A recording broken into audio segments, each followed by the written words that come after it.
That's right, to Zion, to Zion. I'm Elder Ricochet along with Elder Lawyer for your weekly Sabbath service. And, well, Sabbath class.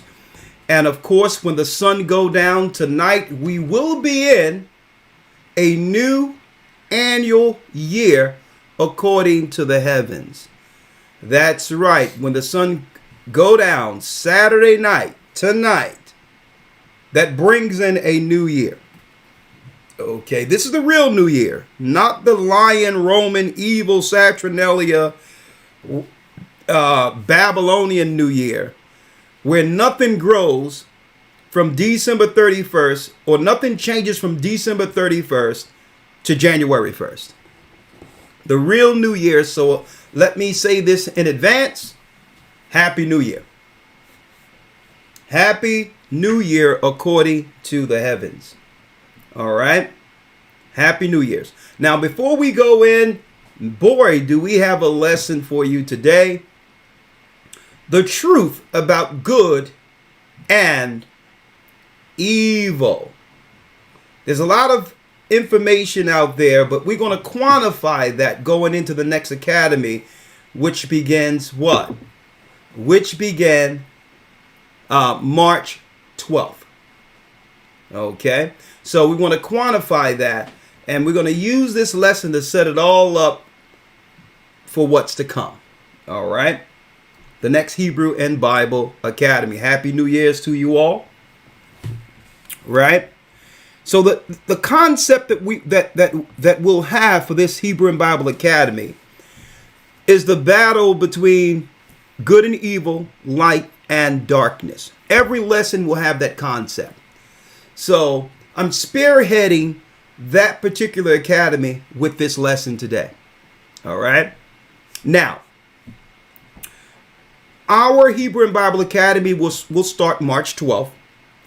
To enroll, go to historytimes.org. All right.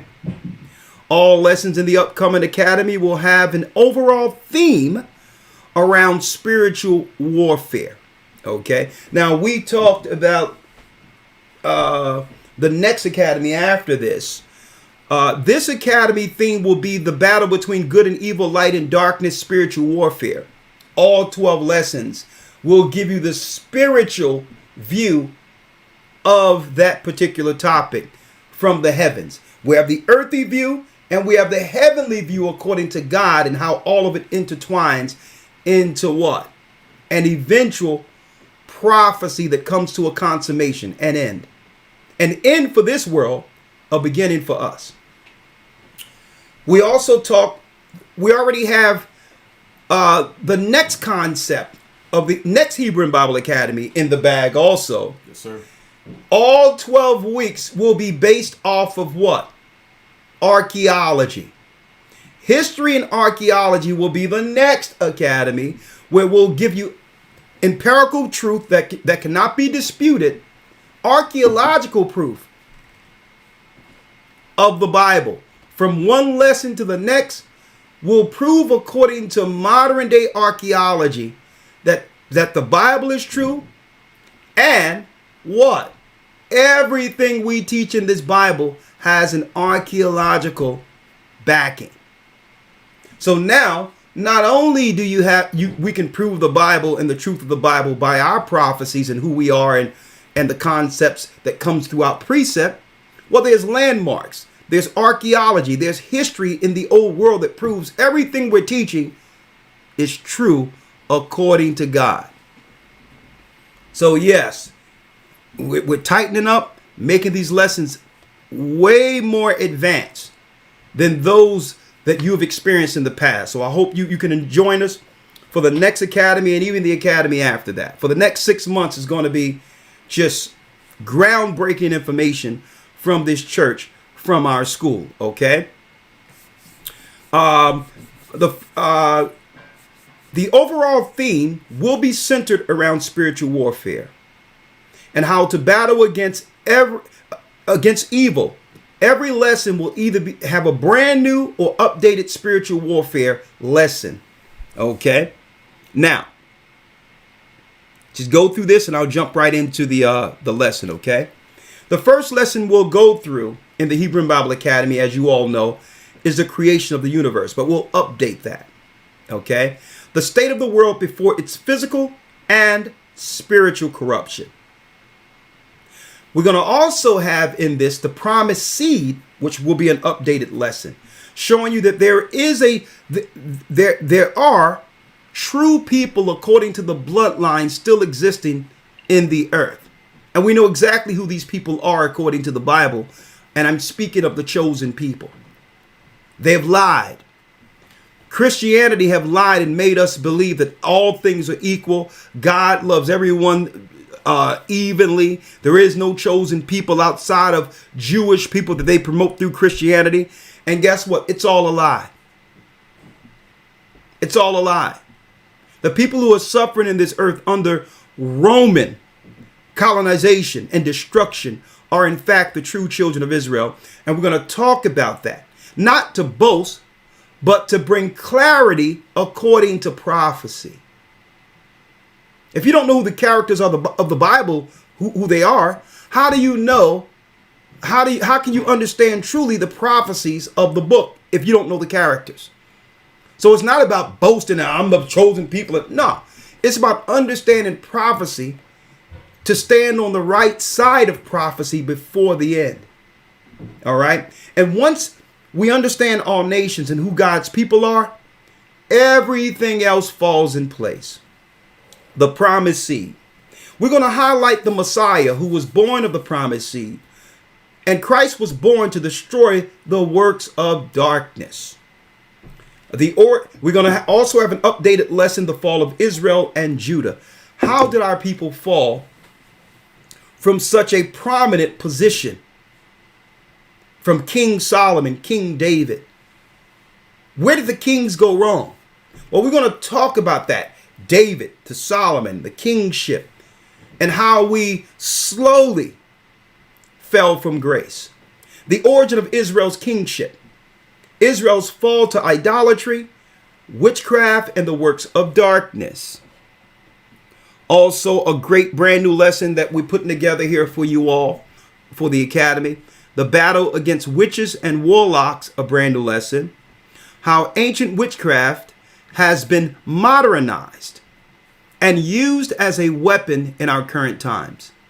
How can we actually identify institutional, listen to that word, institutional witches and warlocks who have crept into our schools, who have become CEOs over companies, or over the medical apparatus? How do you identify a witch or warlock?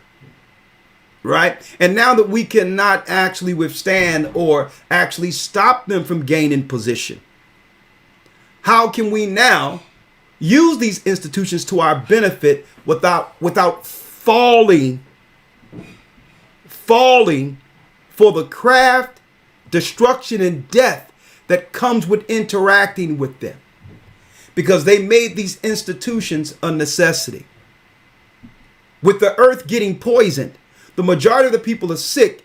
You need some of these institutions. But if you can identify the true origin of these witch doctors and understand the benefit of going into their institutions, you'll know exactly how to say no to certain campaigns, certain initiatives they have to continue to push death and sickness. And speaking of death and sickness, wait till you hear this lesson today. The battle against witches and warlocks, how ancient witchcraft has been modernized and used as a weapon in current times. Biblical principles on how to battle spiritually against spiritual wickedness in high places. We're going to also have a roundtable part 2, the divide between man and woman. Okay, roundtable discussion. We're going to discuss various levels of social engineering and propaganda that has been used to separate and destroy family. To destroy family. We're going to talk about that and more. And we're going to highlight the evil propaganda, the evil religion. The mother of harlots, the Roman Catholic Church within this. But this time, not only will we talk about the Roman Catholic Church, this academy for the first time is going to concentrate on what? You got it. The Black Church. The Black Satanic Church that spearheaded from Africa and America became the AME Church, and we're going to show you witches and warlocks sprung from that particular organization. We're going to also talk about the rainbow gatekeepers that are over the Black Church. You don't want to miss the breakdown of modern Christianity in this academy. The Black Satanic Rainbow Mafia over the Black Church will be the concept. You're going to understand why people like Eddie Long was protected. Where there was a scenario where Messianic Jews was wrapping Torah around a man who was accused of sexual acts with little boys in his congregation. Why were they protecting him? There's a mafia over the Black Church, and we're going to talk about that. The Black Church has become a political wing of the Democrat Party. It isn't anything religious at all. It's not, don't have anything to do with Christ. It's a political wing of the Democrat Party, and I'm going to prove it. And not that the Republicans are any better. Let me make that clear also. Let me make that clear. Don't forget when they spearheaded that particular campaign a few years ago in 2020. It started under the what? It started under the power of Donald Trump. It started under his power. Right. He sat back as if nothing was going on, knowing exactly what was happening, knowing that our people would be targeted. So let me make it clear. When I say the evil and wicked Democrat Party, I'm not saying I'm a Republican. But it's clear that one party is being promoted as the evil above the other. And what's bad about this is they're attaching all that evil from the Democrat Party and using our people, the tribe of Judah, as the face of all evil by attaching us to the political agendas that we all know is immoral.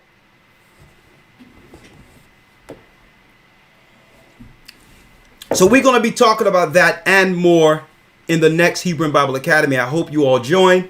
Be a part of it. It's very inexpensive. And a matter of fact, what we're going to do is we'll give 10% off to all those who sponsor someone or refer someone. So if you get more people in to help us spread this word. And one thing about the Academy that's a little different than this particular platform is that we have an opportunity to sit down in a class setting to interact without trolls, without all these other things, and actually do what? Build God's people with the knowledge of the Bible. Build them. Okay, and snap people out of this trance that came from the evil theologian Jesuit schools that have destroyed our people.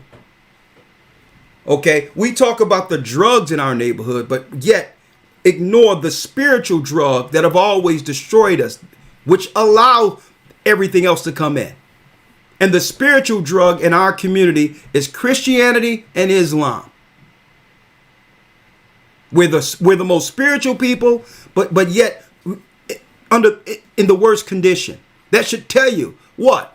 Our priesthood is famished. A neighborhood only in of itself, or community, is only as good as its priesthood. Those who claim to have the knowledge of God. Well, if you have the knowledge of God and have the priesthood, then your community should reflect your spirituality. And based on everything we're seeing in our neighborhoods, there's Satanists. There's Satanists over our community. They're Satanists. They're not priests. They're not pastors. They're Satanists. Why? The community reflects its priesthood.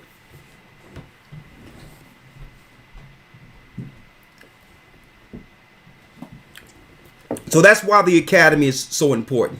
That's why these lessons we're doing are so important. It's to break our people from what? From their psychosis, from their sleep, to understand what's really going on prophetically according to God. And through that, we can now stand on the right side of prophecy. No longer confused. No longer confused. Why? And Christ even told you, if the blind leadeth the blind, you shall both fall in a ditch. So if you continue to follow these churches and pastors who are blind, guess what? It's no fault outside of your own. Especially when the truth is here. And Christ said, you shall know the truth, and the truth shall make you free. I want to see you all in the Hebrew Bible Academy. Go to historytimes.org. Now, Elder Lawyer, let's start. Yes, sir. The truth about good and evil. Shema Yasha'Allah Ahaya Allahaya Nawa Ahaya Akkad. Shema Yasha'Allah Ahaya Allahaya Nawa Ahaya Akkad. Hear, O Israel, the Lord our God is one. Hear, O Israel, the Lord our God is one God. Now, what you've seen there, brothers and sisters, for all of you who are fairly new, you notice when we spoke the Hebrew credo from Deuteronomy, when we spoke that in Hebrew, afterward, Elder interpreted. So if you're going to speak in another tongue or a foreign tongue, you have to tell those who are actually listening the interpretation in a language they can understand in order to edify. Folks, that's what Paul was talking about in the book of Corinthians. You can't speak in an unknown tongue and no one in the room understands it. Okay? That's babble. That's sin. That's satanic. That's channeling.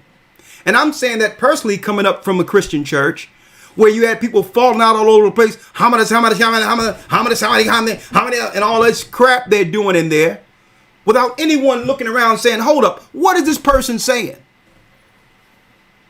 Being ruled by your emotions, channeling demons. And I'm going to be going into that I'm going to tell you, when I go into the black church, I'm going to be talking about that.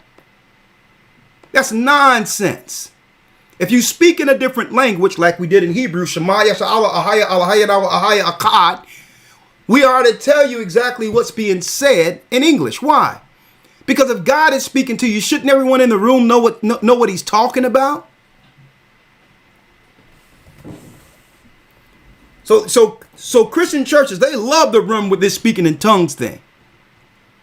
But it's foolishness. Speaking in tongues isn't what we see in the Christian church. Christ and the disciples, there's no example of any of that happening. If you were to put that up against what the disciples and Christ were doing. There's no example of them falling out, spinning, rolling around and spitting, screaming, and, just tripping in an unknown tongue. That's evil. All right. So I wanted to put that out there too, because speaking in tongues will also be a highlight in that lesson we're going into, the foolishness within the black churches today.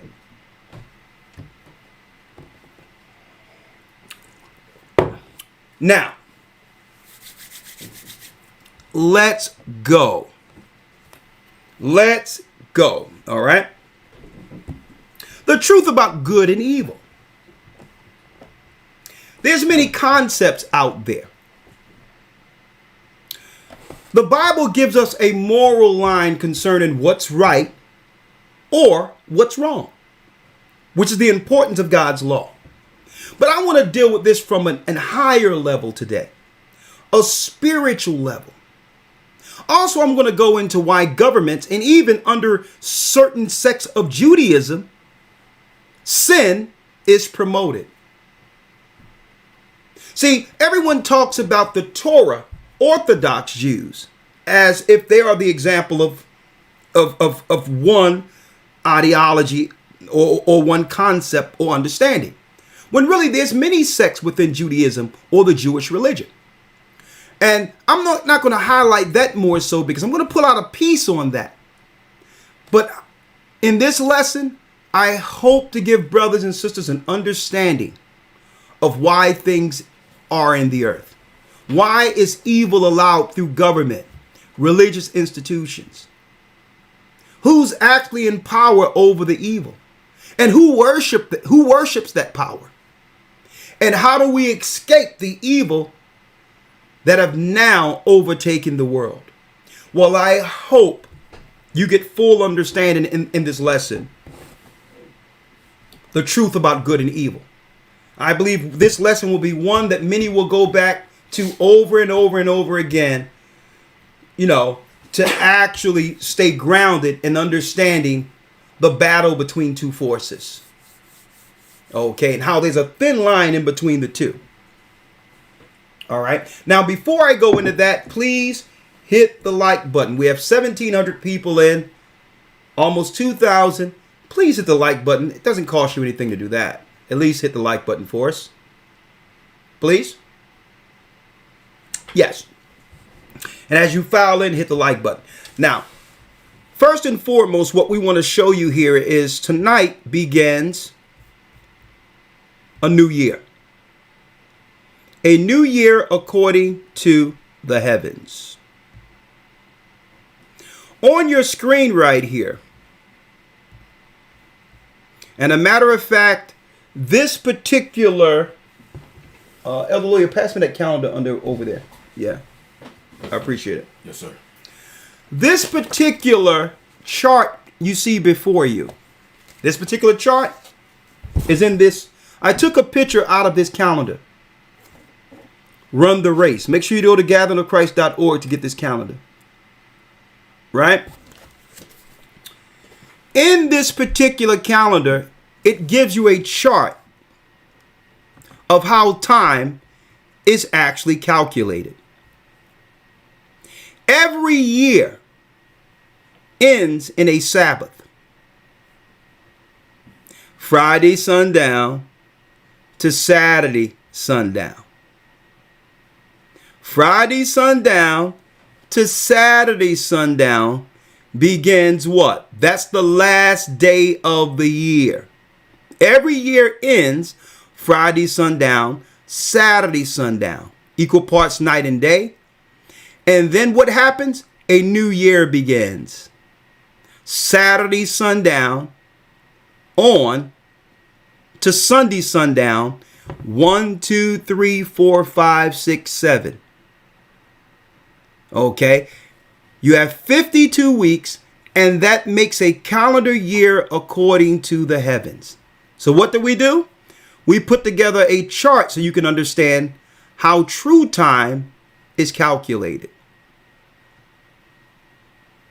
Okay? New moon or new month brings in a spring. You got 30 days of the spring, 30 days, which are 90 days, or 31 days, and that brings in what? The summer. 30, 30, 31, and that brings in what? The autumn. 30, 30, 31, which is the intercalary day, and that brings in what? Winter. And then it's 30, 30, 31, which is the intercalary day. All right? And that brings in a new year. 52 weeks, 52 Sabbaths makes up a calendar year according to God. That's how the Bible calculates it. When it says moon, it's not talking about the moon in the sky.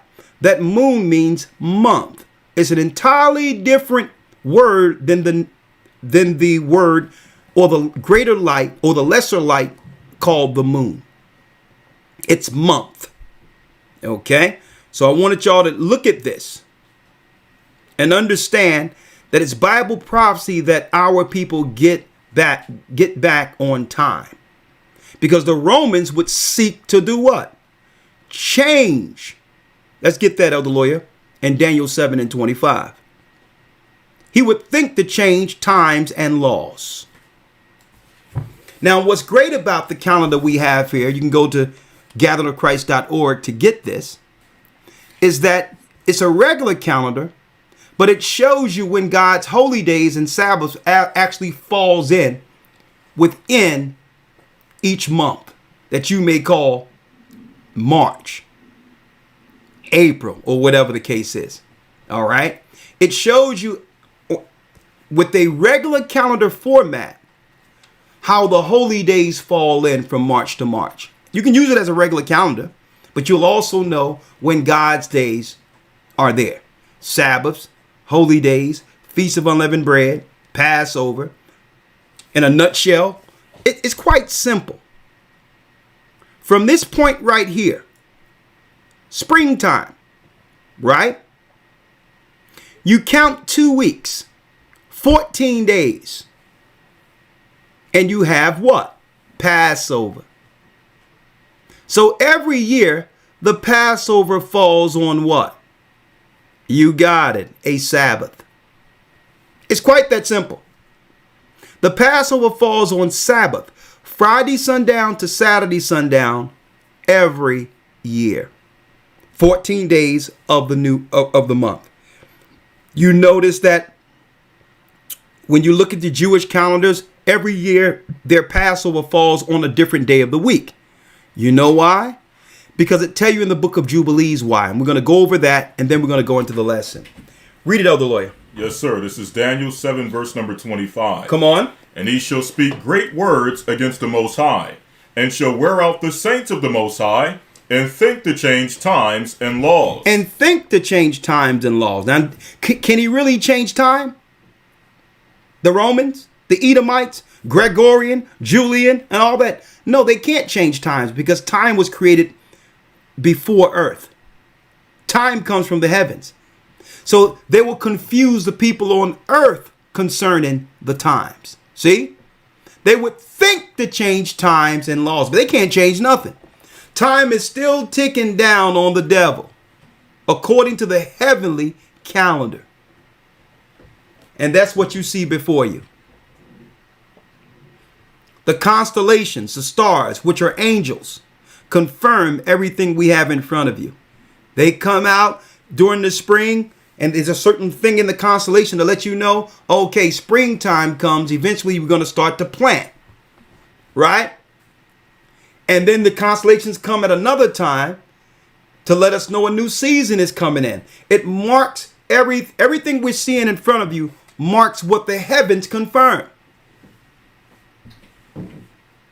All right?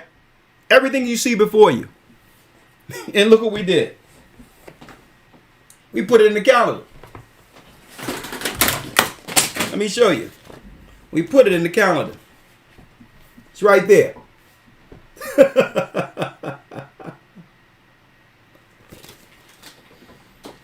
See, the Bible tell you that you're supposed to calculate a year 364 days. Let's get that, and then we'll jump into the lesson, Elder Lawyer. Yes, sir. The book of Jubilees. You have it in front of you? It's 6 and 23, right? Yes, sir. Jubilees 6 and 23. Thank you. Please hit the like button.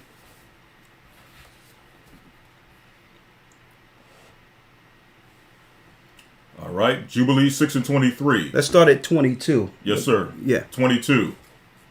For I have it written in the book of the first law, and that which I have written for thee, that thou shouldest celebrate it in its seasons, one day in the year, and I explain to thee its sacrifices, that the children of Israel should remember, and should celebrate it throughout their generations in this month, one day in every year. Now, people might ask, well, hold up. What is the book of Jubilees? Well, it tell you in 2nd Esdras. It tell you in Esdras that this is the secret of the times that was shown to Moses. Okay? The secret of the times. And he told Moses to hide some information, which is what we're reading, and only the elders would actually delve into this, and then publish the rest, which are the 5 books of Moses written of in the Bible. Okay? Come on. 23. and on the new moon of the first month, and on the new moon of the fourth month, and on the new moon of the seventh month, and on the new moon of the 10th month are the days of remembrance, and the days of the seasons, and the 4 divisions of the year. The 4 divisions of the year. And that's why you see the divisions here. So according to God, you have 4 divisions on earth. All right. Read. These are written and ordained as a testimony forever. For how long? Forever. Forever. So what we're doing according to the Most High is putting the world, our people in particular first, back on time. Back on the time before the Babylonians begin to distort things by teaching us to follow the moon.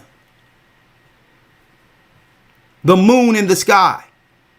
When the moon comes up 10 days early each year. So if you calculate a year according to the moon, eventually you're going to be out of time with the heavens.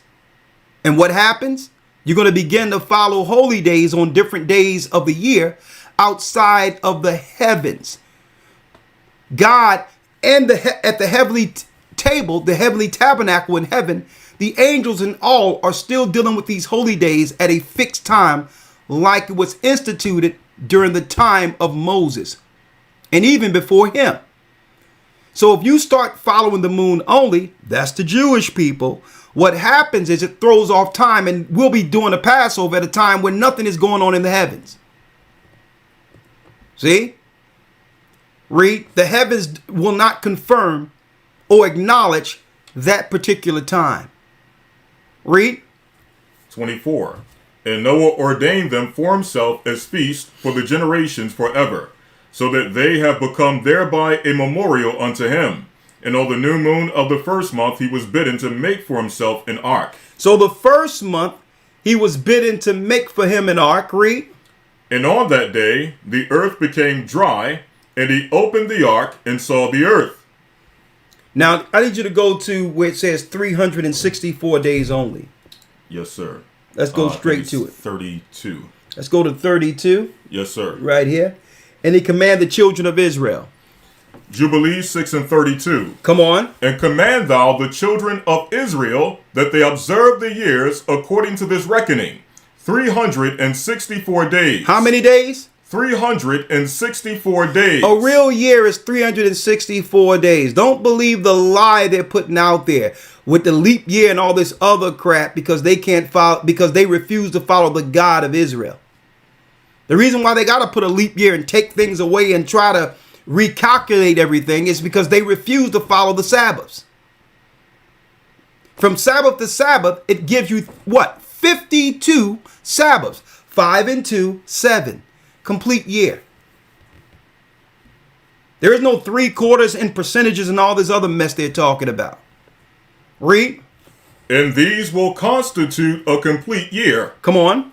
And they will not disturb its time from its days and from its feast. For everything will fall out in them according to their testimony, and they will not leave out any day, nor disturb any feast.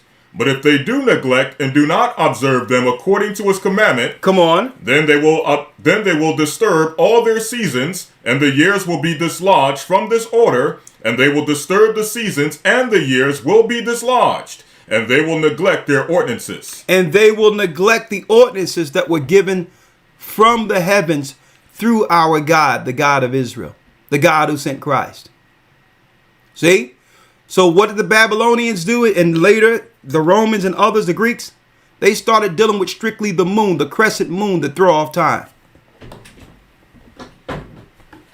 Now it tells us that the error would be, it was shown Moses, the error would be that our people would begin to acknowledge the moon to calculate time. Let's read it. 36.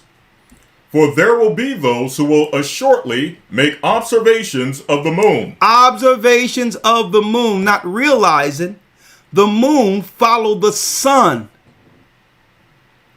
through portal. The moon follows the sun. Okay? So there's a solar time. The solar time is 364 according to the heavens. The moon is the lesser light. That's doing what? That's the evil governments of Babylon exalting the feminine over the masculine, and by doing so, throwing time off course. The same way they're looking to throw things off course in earth by having the man follow the woman. This is why the whole earth is out of course. So if you focus on the moon only, understand you lose track of time. It's going to tell you. Read. For there will be those who will assuredly make observations of the moon. Come on. How it disturbs the seasons and comes in from year to year, 10 days too soon. So the Most High Ahia told Moses, tell them never follow the moon only. Because the moon cycle for a year comes in 10 days early. You got 6 months that have 30 days and 6 months with 29 days under the moon cycle. That's 354 days. So if you use that as a new year, you got to recalculate the holy days every year. When the Most High said what? The holy days come in a fixed time, comes in at a fixed time each year. Which means if your Passover is on a Sabbath this year, it will be on a Sabbath next year. Because the earth has a cycle of 7 what? 752 times before a new year. So if a holy day falls on one day this year, it's going to be on the same day next year. But if you're dealing with the moon, this year the Passover is going to be on a Wednesday. Next year the Passover is going to be on a Saturday or something. Ridiculous. I thank the Most High He gave us this information to get back on time. And through that, we found we're very close to the correct time before the consummation. And this is why Paul said it's high time we awake out of sleep. You have to know what time it is. Now, why would the evil people think to change times and laws? So that we'll get thrown off concerning prophecy. See? This was their plan. Evil. Read. For there will be those who will assuredly make observations of the moon. Come on. How it disturbs the seasons and comes in from year to year, 10 days too soon. Come on. For this reason, the years will come upon them when they will disturb the order and make an abominable day, the day of testimony. They will make an abominable day, the day of testimony. So a day that the Most High said celebrate, it'll be a day where something evil is going on, or an evil day that have nothing to do with God, like your pagan holidays today. See? No one is on course with the heavens. The Vaticans, they aren't. Neither are the Muslims or the Buddhists or the Hindus. It was upon the children of Israel, God's people. It was upon our forefathers. It was upon us to sustain time according to the beginning, according to the heavens. But we fell. We fell as a people, and the whole earth went out of course and lost time. And don't forget, Ham, Shem, and Japheth was on the ark, Noah's ark. And when you look at time calendars from the children of Ham, Shem, and Japheth right now, none of them are on the same time. We're in year 5,000 on here, year of the monkey over there in China. I don't know what the Hades they dealing with. And here it is. We were all under one time under Noah. You got the Ethiopian calendar, the Coptic calendar, the Gregorian calendar. No one is on time. But the Most High sent His word. He sent His word, and He usually does this before the end to give everybody an opportunity to fall back in order before judgment. See? Come on, other lawyer. It says, and they will confound all the days, and the holy with the unclean, and an unclean day of, well, it says here, And make an abominable day the day of testimony, and an unclean day a feast day, and they will confound all the days, the holy with the unclean, and the unclean day with the holy. For they will go wrong as to the months and Sabbaths and feasts and jubilees. Look at that. Come on. For this reason I command and testify to thee, that thou mayest testify to them. For after thy death thy children will disturb them, so that they will not make the year 364 days only. And for this reason they will go wrong as to the new months and seasons and Sabbaths and festivals, and they will eat all kinds of blood with all kinds of flesh. Look at that. Our people will go off and begin to follow the ways of the Gentiles. This is why they took this time from the world. You think the enemy don't know that this time is correct according to the heavens?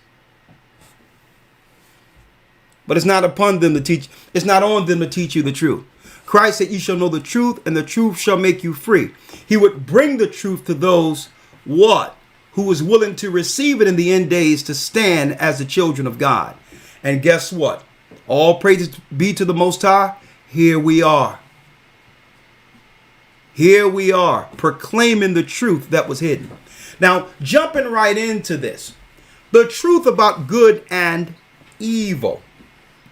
We're going to go into that today, so we can understand why everything is.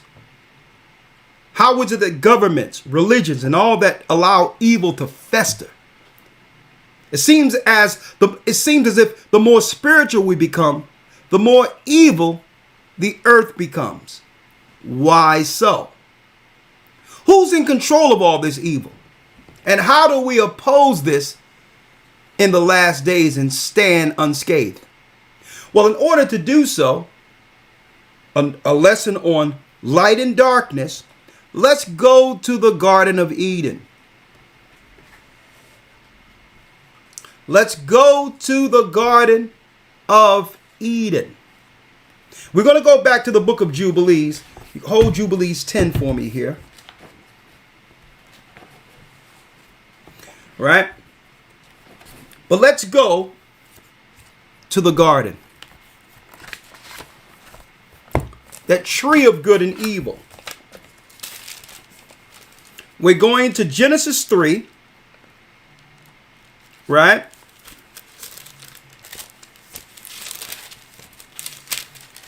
And these lessons are just a precursor. It's just the beginning into our new concept going into the academy next academy, March 12th. The concept is going to be light, darkness. A full understanding on both. To understand the workers of light against the workers of darkness. Total concept. So I believe this lesson is perfect, and spearheading that particular concept we'll be going into for 3 full months with each lesson.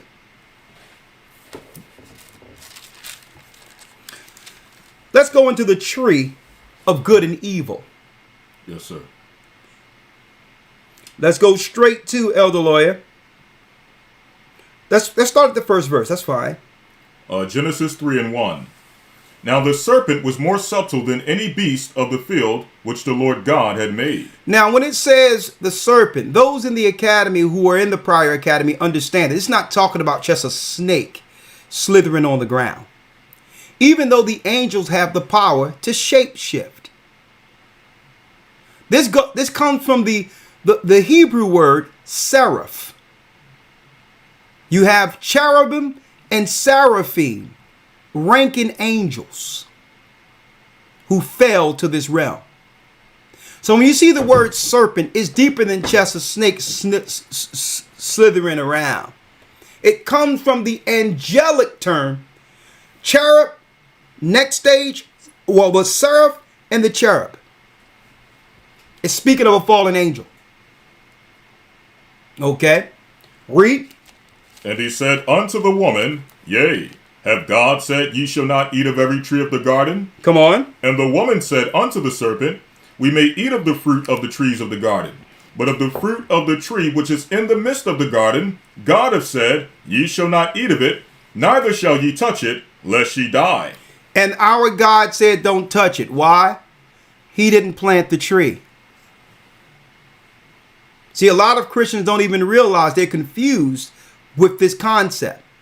In Genesis 1, when the Most High made what?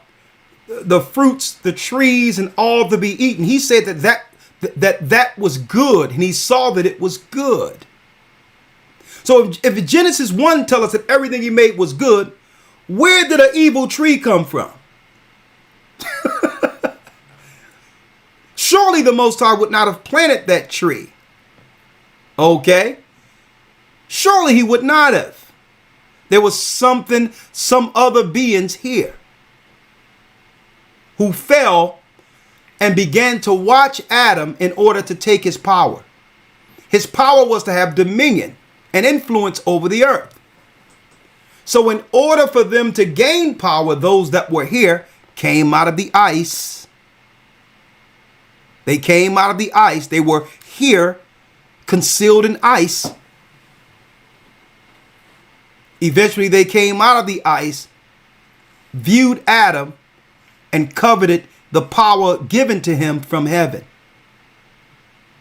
And I'm going to talk about that. I'm going to be going into that in a couple of weeks. So surely Adam and Eve had what? Nemesis on earth. There were no other people. So here it is. God said don't touch it. Why? Because the Most High didn't plant it. He made the herbs to heal man. He didn't make any poisons that can destroy man. So someone else planted this tree. Could it be the serpent? The cherub that falleth? I wonder. So our God said don't touch the tree. Because he didn't plant it. He have never tempted man to do evil. And this concept isn't taught in Christian church. A matter of fact, without teaching it correctly, it would have Christians and others question why God would actually have it there. Why would he plant a tree knowing that man could fall? And guess what? Through that, unbelief begins. We begin to blame God for something he never did. See? And that's the confusion in Christianity. They don't tell people that no, that wasn't God's tree. That was the devil's tree. And that's why I want to go into this concept, the truth about good and evil. Because they've allowed the evil theologians to lie on our God. The evil Bible teachers to lie on our God and have people question the righteousness. And not only the righteousness, but the piety of our God. See? Why would God put that there? He didn't put it there. He made it clear not to touch it. Okay? Read on. Verse 4. And the serpent said unto the woman, Yea, or ye shall not surely die. For God doeth know that in the day ye eat thereof, then your eyes shall be opened, and ye shall be as gods, knowing good and evil. You shall be as gods, a concept from the beginning. Gods are powers and or angels. See? So now, what is he doing here? And this is no slight on any people out here, folks. Let me make it clear. We're putting things in order. The Bible has a patriarchal concept for a reason. Because the masculine was first. Out came the Holy Spirit and life came through. So that concept of a patriarchal power stands in the heavens. So here it is. This is the serpent, the fallen one, seeking to educate the woman above the knowledge that was given to Adam. It's not that Adam would it's not that Adam would one day, it's not as if he wouldn't one day receive this information. It isn't as if the Most High is going to hold this information from Adam. Okay? But there's a time for everything. So now the serpent is seeking to do what? Circumvent the man's power by giving her knowledge before he receives understanding. See? Throwing everything off balance. He's seeking to educate the woman. To use that education or that knowledge as leverage against who? God's dominion on earth. This is how he could circumvent the man by giving her more knowledge than him at that time.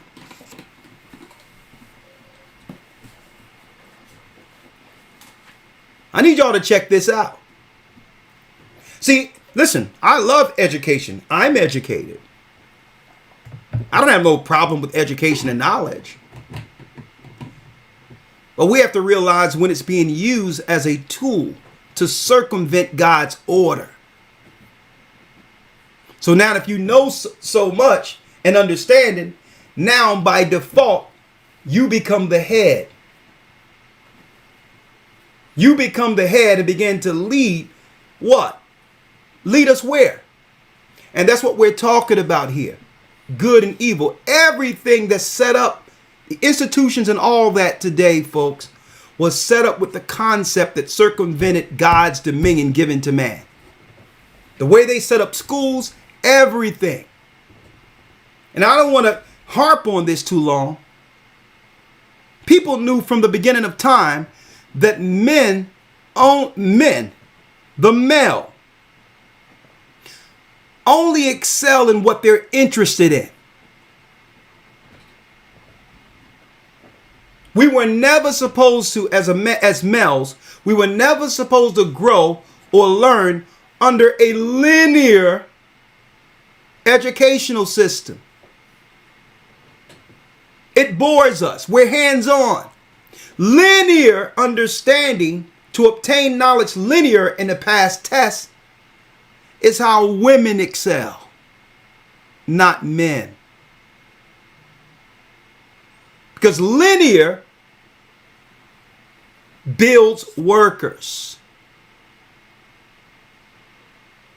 An interest or an idea builds bosses. See? An idea builds a person who can exercise and cultivate his idea is the boss. A linear learner is only learning to work. So this is why they did what? They put men in a linear educational system so that women can now compete. Because now the man have to lower his way of learning to learn like her.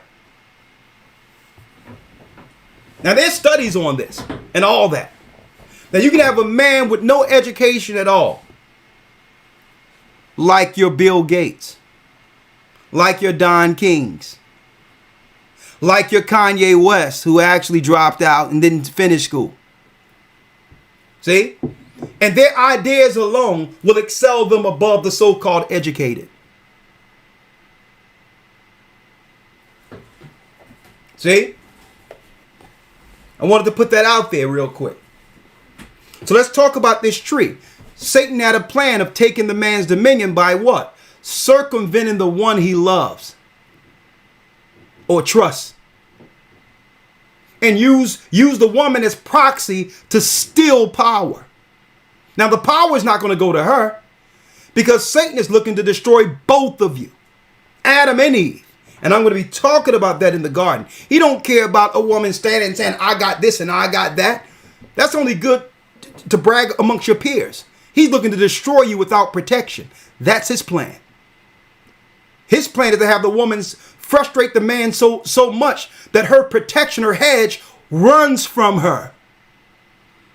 And now she's exposed to the serpent, to be utterly eradicated with her children. I'm going to be talking about that. But let's go into this tree. Genesis 3:6. And when the woman saw that the tree was good for food, and that it was pleasant to the eyes, and a tree desired to make one wise, she took of the fruit thereof. She took of the fruit. Her husband told her not to take the fruit.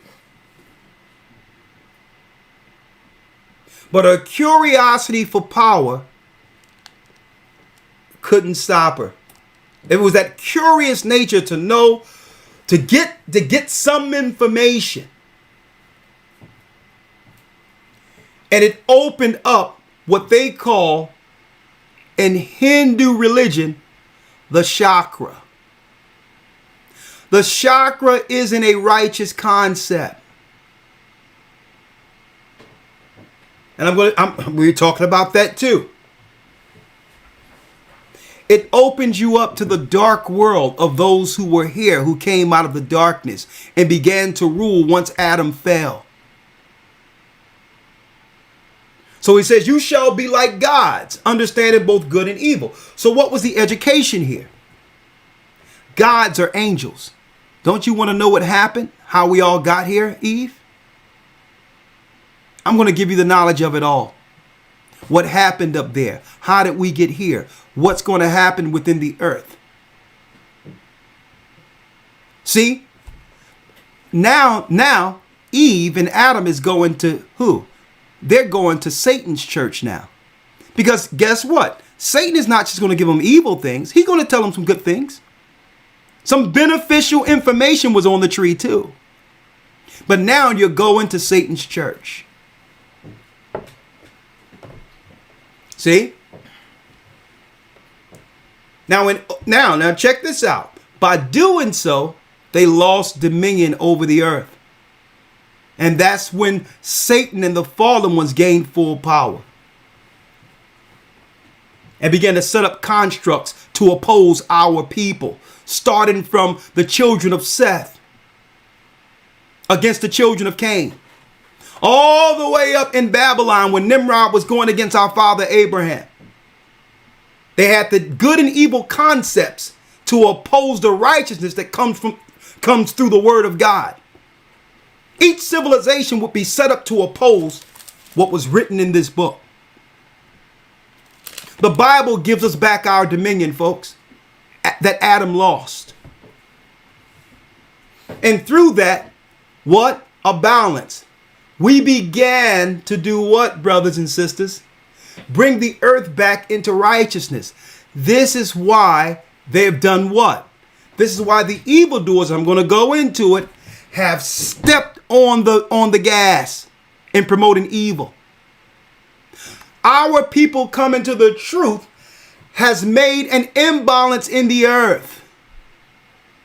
Because the earth must now do what?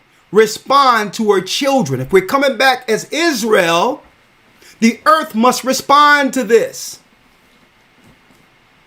So now the righteousness has begun to rise, and the evil have come to the forefront and began to step on the pedal. Step on the gas. Listen to what I'm showing you here. Now, going into this tree of good and evil, because Adam and Eve did this, Job 9:24 real quick.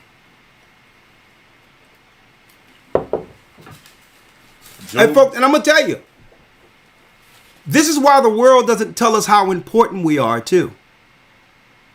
And I really need y'all to think about that. They don't tell us how important we are. And that's intentional. Because the whole earth responds to her children, especially Jerusalem. It tells you that in the Bible, that Jerusalem longs for her children. So as we come back to the knowledge, we're actually doing what? We're counteracting what happened in the Garden of Eden.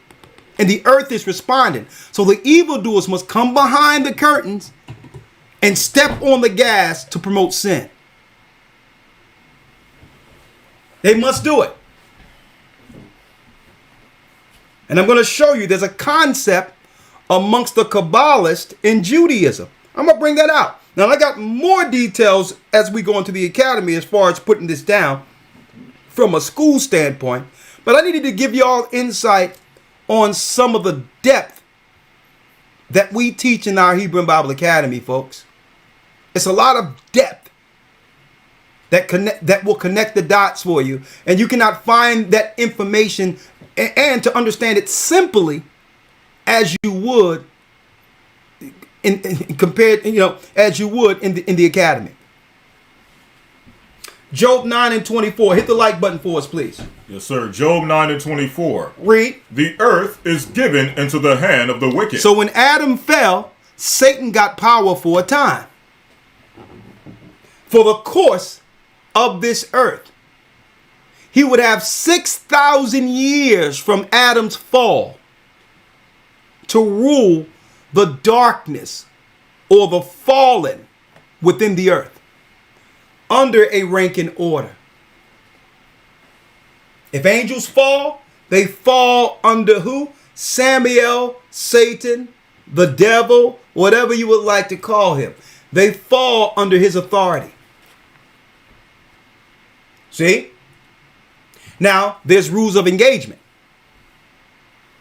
The rules of engagement is he can only behold the righteousness of the children of light and cannot touch. The only way he can touch the children of light, the only way, is if they succumb to sin and turn to the dark side. And then they will fall under his rank and order to be attacked. That's the only way he have power against the children of light. The only power Satan has is the power the righteous people gives him by falling into sin. Hence the reason why the Christian church is teaching you the law is done away with. That you're no longer under the law, you're under grace. They want you to sin on purpose to have power over you, to rule you from the dark side. We shouldn't be teaching grace. We should be teaching the law. And let people know the grace of God, what? Who have grace on us even while making mistakes. That through Christ's blood, he covered us and gave us another opportunity to get it right under the grace period. That's how grace should be taught. It shouldn't be taught that grace replaced the law.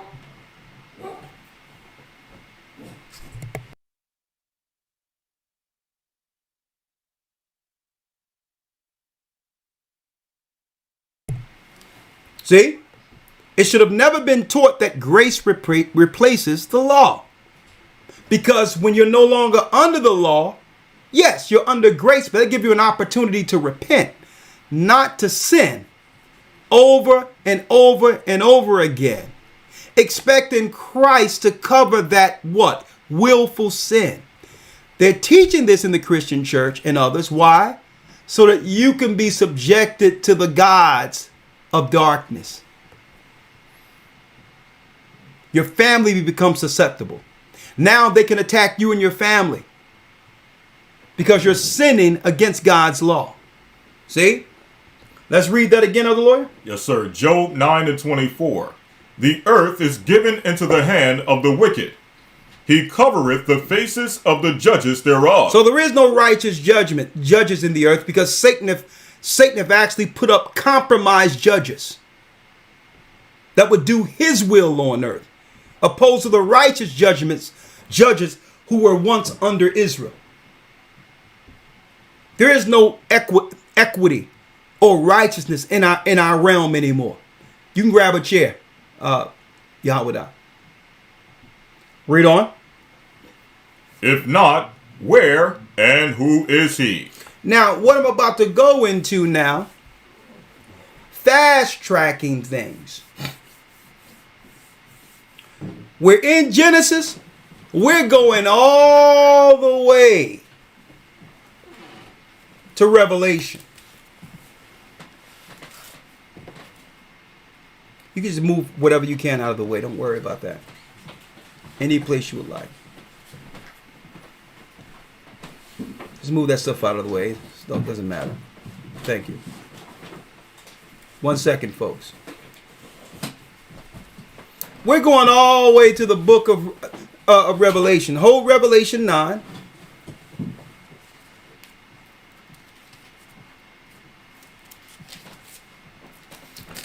And we're going to go to a few verses in Job in a moment. Hold that and get Job 26.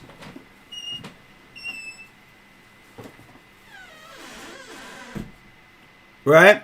Yes, sir. And I need you to hold that. And I need you to, in the Bible, get Genesis 6 and 1.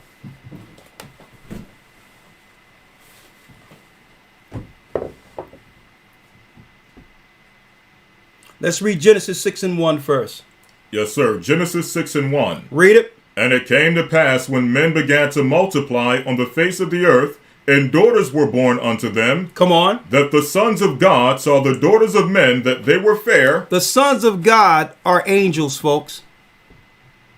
Ministering angels of the heavens, watchers. The sons of God saw the daughters of women, daughters of men, that they were fair. These were the daughters of Cain in the evil city of Nod. Ritualistic sexual activity, concupiscence, spiritual with what? You got it. Man or woman or the blood of man. This is what happened, folks, whether you want to believe it or not, folks. What we see in Greek mythology and all that isn't mythology at all. They call them many things on earth. Aliens, the gods. I mean, you can even find this in the Epic of Gilgamesh, the Samaritan text. Everything we're teaching here is confirmed in archaeology within Babylon. Gods came down. And anyone will fall under the ranking order of Samael, whom the Jewish people know him as. They don't see him as a what you would call evil entity at all. They see him as an entity that's used for God's will on earth. Okay? And I'm going to prove that. They don't see Satan or Samael as evil. And you know why? Because under the Jewish ideology, under Judaism, Samael is the god over the Romans. This is why they don't put him out as anything evil. They see him as a necessary evil. To do what? So that they can uphold their power. Because if their power is one with Samael or Satan, they'll rule as long as he's in power.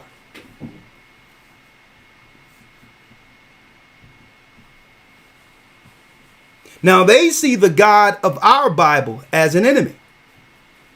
They see Christ as an enemy. Why? Because Christ was prophesied to bound the God they serve.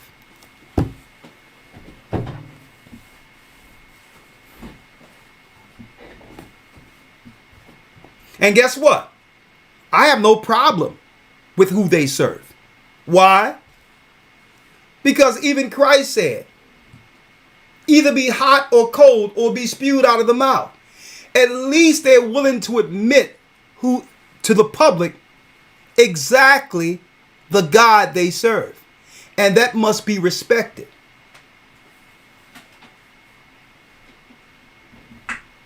See? We're breaking it down for you today, folks. It's my position understanding the God they serve and who they are, to stay out of their to stand out of their way, and let them do their will according to prophecy, knowing their end. Why? It's written in the heavens that they are not written in the book of life. If you reject Christ, it tells us in the New Testament, you are dead already. See, I'm going to break it all down, and not with my personal opinion. I have resources here today. I'm going to show you how the medical apparatus works, all of that. Everything works. It's written of in Scripture. Why is it every other second on commercials you hear about another pharmaceutical or this, that, and the other? Do you have pain? Do you have hurt? Do you have stomach cramps? Do you have this? Why don't you take this or that? Folks, y'all didn't even know all of this is written in Scripture. I'm going to show you. In this, the truth about good and evil. Right? We're going to talk about it today. Let's read it. Yes, sir. Verse 3. And the Lord said, My spirit shall not always strive with man, for that he is also flesh. Yet his days shall be 120 years. Now, when it says, yet his days shall be 120 years, most people believed, brothers and sisters, that this was talking about life expectancy. When people lived well past 120 years, before this time and after that time. It's talking about a time span of jubilees before judgment. You cannot find this anywhere on the earth, what I'm telling you right now. You can't find it in Christianity. You can't find it in Islam. You can't find it nowhere. It's hidden in the Word. A jubilee is 50 years. 120 times 50 is 6,000 years. That's right, 6,000. The mark of a man, 6. Satan has 6,000 years to rule the dark side up until judgment. And he knows this.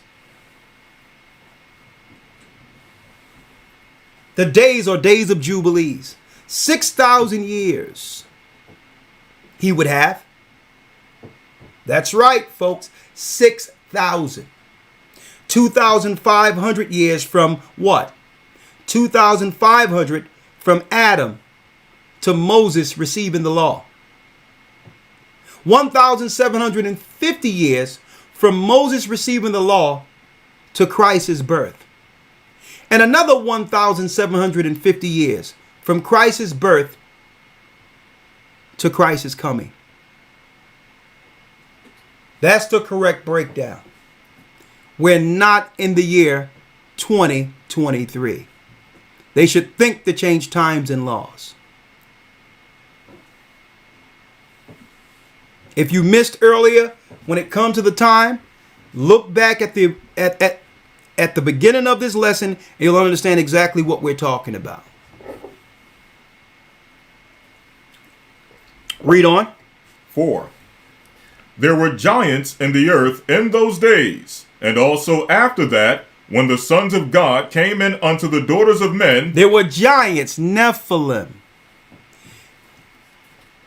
All the children, as a product of this disobedience, who are in the earth, being born in the earth, are now subjected to what?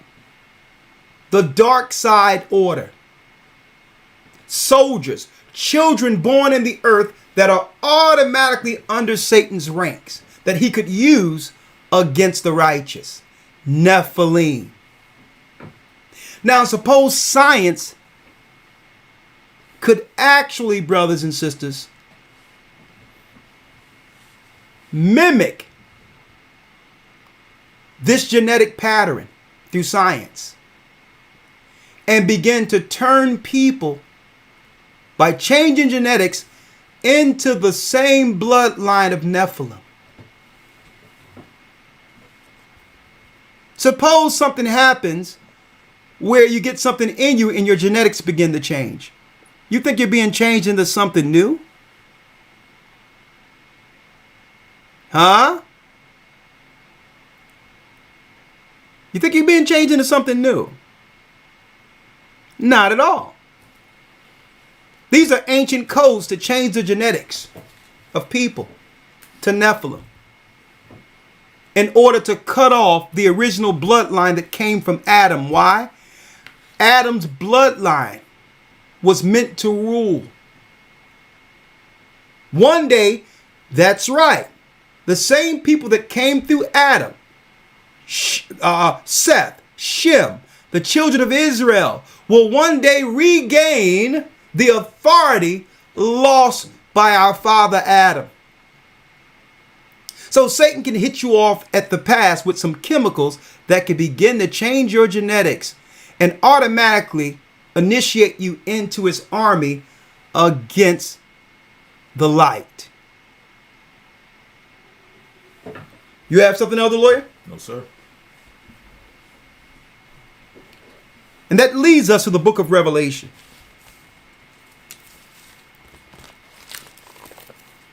Before you go there, there's so many things here. I'm going to hit them all off here. Before you go there, Elder Lawyer, let's go to Matthew 16 and 13. Yes, sir.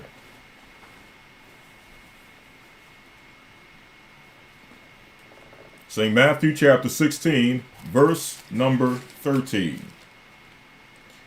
When Yeshua came into the coast of Caesarea Philippi. When it says Caesarea Philippi, folks, Caesarea Philippi is a gate that leads into Mount Hermon near Syria. Well, it so happened in Genesis 6, when it says the sons of God came down to deal with the daughters of men.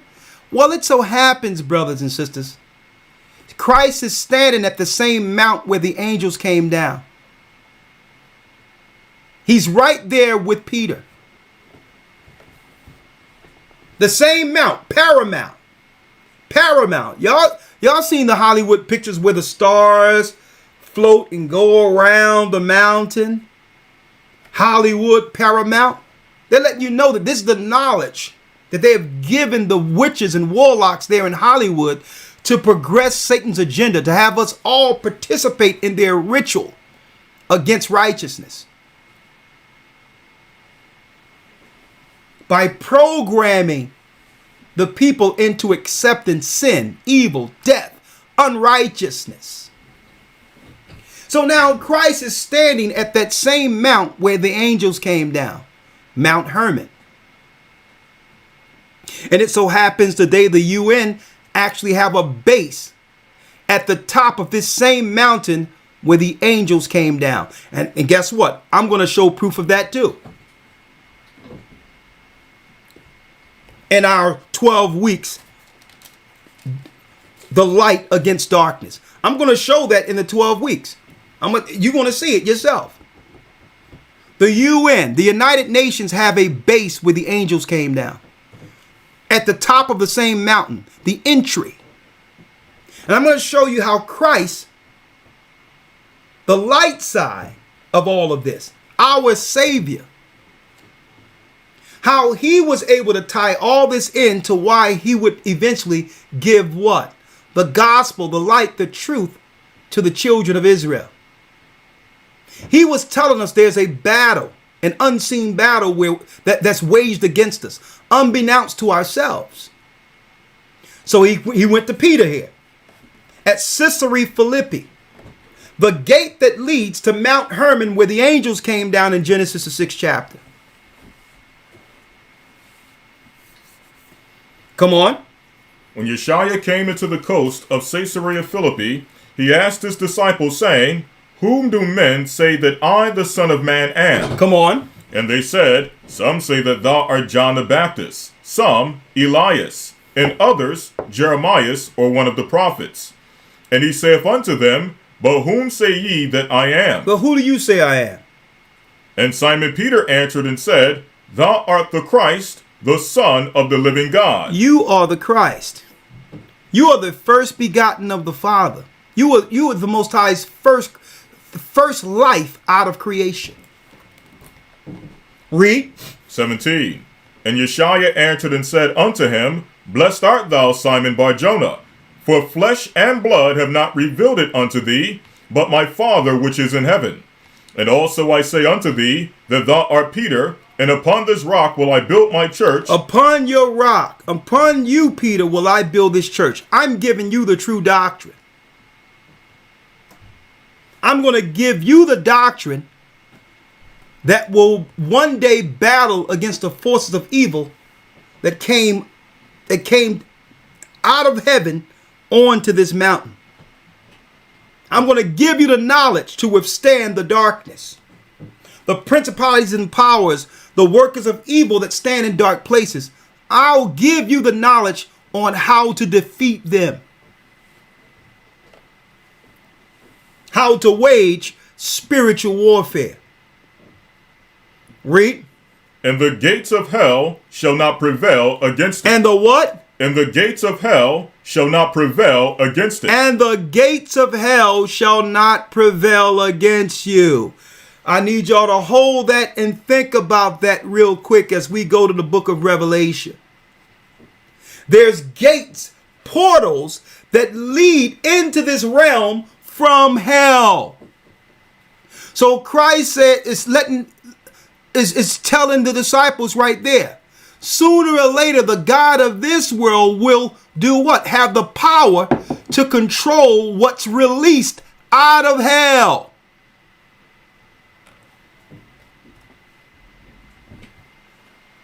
Now, when this happens, total chaos and mayhem will ensue on earth. Something is coming out of hell. And I'm going to give you the knowledge to withstand this. Because why? It was prophesied. There's no stopping it. So who will live through the chaos? Who will live through the mayhem that's coming out of this gate? Those who have the doctrine received through Peter. Because you have to realize, fighting against the evil forces isn't some hocus pocus. It isn't some Harry Potter type of deal. Fighting is also understanding what not to do. Navigating around Satan's initiatives, understanding God's law. And what I've learned, Christ made it simple for me. He taught the disciples. He poured everything into them to be able to withstand the darkness during their time. And so, Christ is simple. He says, listen, I'm going to help you navigate through all of this. Let your yea be yea and let your nay be nay. Anything else gendereth what? Strife and contention. So my thing is, anything coming out of that dark hole sold to the population as good, my answer, according to Christ's command, is no. The gates of hell cannot prevail against me because they're going to package their darkness as light. Let's get that, Elder Lawyer. Everything coming out of the gates of hell, they're going to package it as if Christ said it. See? Anything coming out of that dark hole, Peter and those who understand the doctrine would say, hell to the no. That's another way of waging warfare, folks. There's a such thing as defense. You don't have to be on the offense all the time, but you have to know how to weave it. Get out of the way of it. Have other people volunteer and run in front of you to get it. Like, listen, I told you, stand behind me. Our answer, according to Christ, is no. Anything else, gender strife. I won't have any regrets for saying no. So it's Satan's power, part of his sleight of hand, sleight of horn and tail, is to do what? Is to confuse the people into making the wrong choice. So my answer, according to Christ, is let your yea be yea and your nay be nay. No. Anything coming out of that dark hole, and I'm going to show you what's coming out of what? The gates of hell today. And the answer is no. Let's read it, Elder Lawyer. Yes, sir. 2 Corinthians 11 and 13. Hold up. We're about 1,000 likes down, folks. If you just come and hit the like button, please. Help us out here. You know we're being shadow banned. It's your help by hitting the like button that show others we're actually broadcasting. So help us with that, okay? Let's read it. Yes, sir. 2 Corinthians 11 and 13. Come on. For such are false apostles, deceitful workers, transforming themselves into the apostles of Christ. And no marvel, for Satan himself is transformed into an angel of light. So Satan himself repackaged himself on earth as who? Christ, the good guy. So Satan did what? Transform himself into the angel of light. But you must watch his words.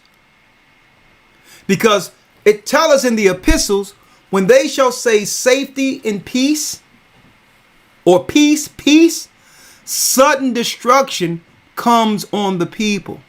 So if they out there telling you with his ministers, it's safe. It's safe. We're doing this for peace or safety. They're planning to kill and destroy. Those are their code words. It's safe. We're going. How can you sell peace through war? I need y'all to think about that. Well, I'll tell you what. America is going into the Middle East to do some peacekeeping exercises. The UN is going into Africa to do some peacekeeping exercises. Well, why do they need the military to do peacekeeping exercises? So everything they say is the reverse if you're under crisis knowing, according to what was delivered to the disciples. Everything they say, it's in the reverse. See? Satan himself appears as an angel of light. So when he say peace and safety, it tells us that. Let's read that, Elder Lord. Let's get that so they can have that precept too. Yes, sir. 1 Thessalonians 5 and 3. 1 Thessalonians 5 and 3. First of all, the evil will appear as light or good. Now we're going to show you in our lesson in the academy, witches and warlocks, how to identify them. And not just the everyday hustlers that's in our neighborhoods. Okay? From an academia standpoint, from a professional standpoint, a medical standpoint, how do you identify a witch or a warlock? You'll see in a few weeks. Read it. 1 Thessalonians 5 and 3. Come on. For when they shall say peace and safety. So when they shall say peace and safety. Then sudden destruction cometh upon them. Sudden destruction cometh upon them. Because why? You were tricked. So the Bible are giving us the cheat codes for life and how to withstand the darkness, folks, when it comes to their initiatives against our people. So the Bible is telling us, every time you hear them say peace and safety, avoid them. Read it again, chapter and verse. 1 Thessalonians 5 and 3. For when they shall say peace and safety. Hold up, it's safe. Listen, if it's safe, you don't have to continually convince me of it. See? Anytime somebody every other minute telling me, oh, it's safe, it's safe, it's safe. You know what? That's telling me outright, any of us, we need to be skeptical of this. And see, I give you all the position to be skeptical, because I'm not skeptical at all. My answer is no. Every time they say peace or safety or something is safe, Christ told me to say no according to the word. See? I'll put it right out there. That's my religious right. If you want to put it that way, if you want to understand it that way. That when you say peace and safety, there's a law that Christ gave me to say no. Read. For when they shall say peace and safety, then sudden destruction cometh upon them. That's a code word for now. You have volunteered for your own sickness and or death. You volunteered for it. You open yourself up to the dark side. See, it's an old vampire adage. Okay, that the vampire cannot come in unless you let the vampire in. See? Read. Then sudden destruction cometh upon them, as travail upon a woman with child, and they shall not escape. And they shall not escape. You listen to these people if you want, these workers of darkness. Now let's go to the book of Revelation now, Elder Lawyer. Yes, sir. Now, who was bound in hell? In Peter's, it tell you the angels that sin. Let's get that real quick. Yes, sir.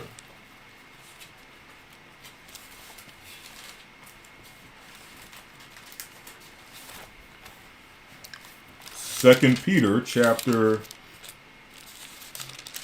2. Verse 4. Yes, sir. 2 Peter 2, verse number 4. Mm-hmm.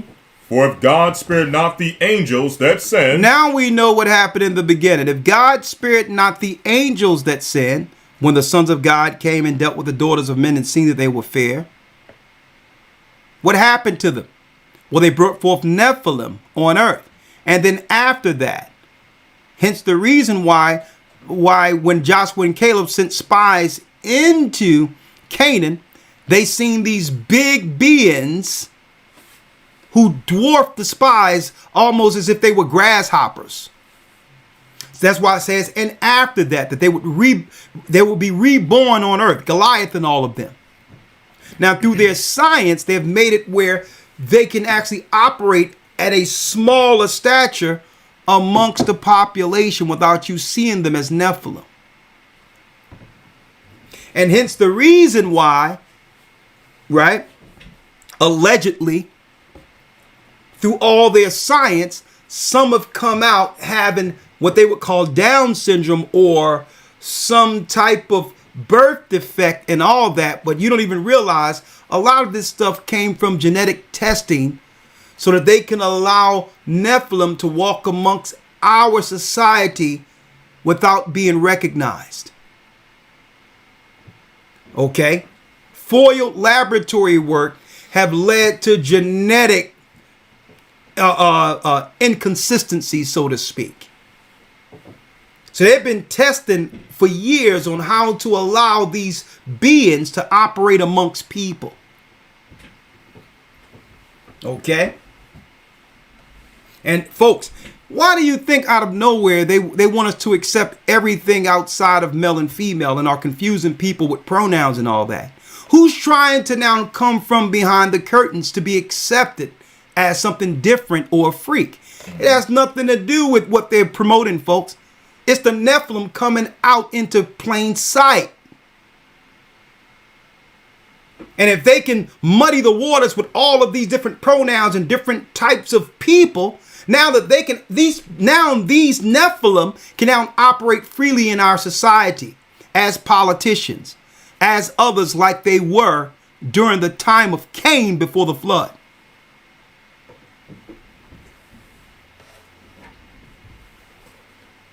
Let me tell y'all, folks, this thing is way deeper than you think it is.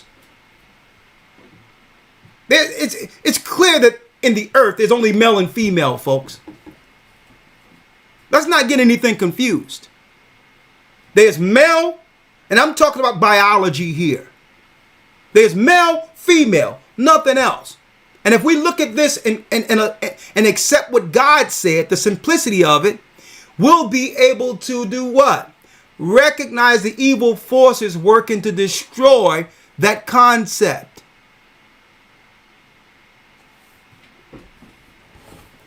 Understand that. If we just say, listen, let's get all this crap off the table with everything you're saying. Let's go back to the beginning, male and female, and let's accept male and female, as the all to end all for life going forward. Automatically, by that understanding, we as a people can now recognize the dark soldiers that have been initiated to fight against us. Automatically. But they want to muddy the waters and have this victimhood type of thing with that initiative so that we can do what? Compromise our stances. And by doing so, accept what we would normally reject. Have Nephilim operating amongst us. And here it is. You can have one of them because, folks, this is nothing new. There were hermaphrodites during this same time when the angels came to sleep with women, where you would have a full-blown woman running around with a beard. Running around with a beard. You would have a male walking around who was from the seed of Nephilim, who would have two sexual organs in one as an hermaphrodite. This all came through that genetic scenario that happened before the flood. But back then, we understood, okay, these are the children of the fallen ones. We can totally recognize we need to stay away from them before they taint the righteous gene pool. We would recognize them immediately. Because automatically, if you came out different, male or female, you were put in a category of what? The children of Satan. Automatically.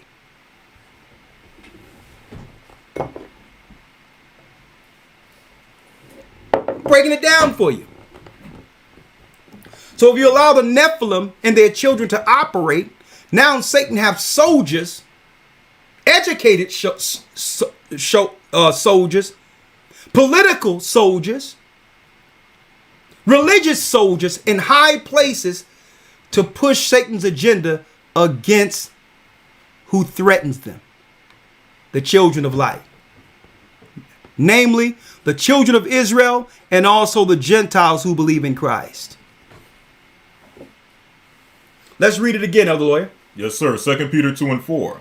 For if God spared not the angels that sinned, come on, but cast them down to hell, and delivered them into chains of darkness to be reserved unto judgment, and spared not the old world, but saved Noah, the eighth person, a preacher of righteousness, bringing in the flood upon the world of the ungodly. The Most High sent a flood because of everything we are experiencing on earth right now, for everything we're witnessing. Because it isn't about them just living to let live, folks. That's not their focus. Their focus is to destroy anything good on earth who oppose their God.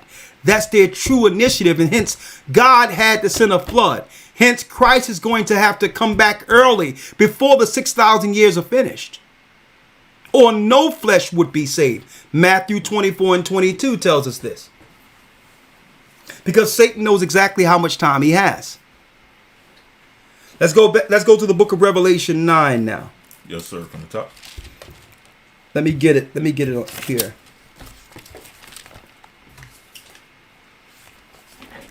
Did it fall? Paper. I had it written down. Here it is. I have it here. Revelations 9. And a matter of fact, let me pull that up so that all can see.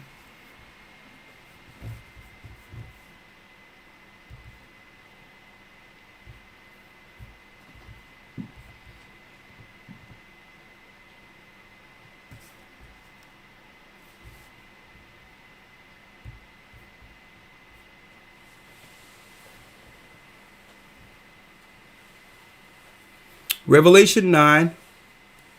Hold on, let me get it here. Revelation 9. And wait till you see how this comes together. It's deep. Hit the like button. Hit the like button. We're going to come right back in 1 minute and 20 seconds with part 2. The truth about good and evil.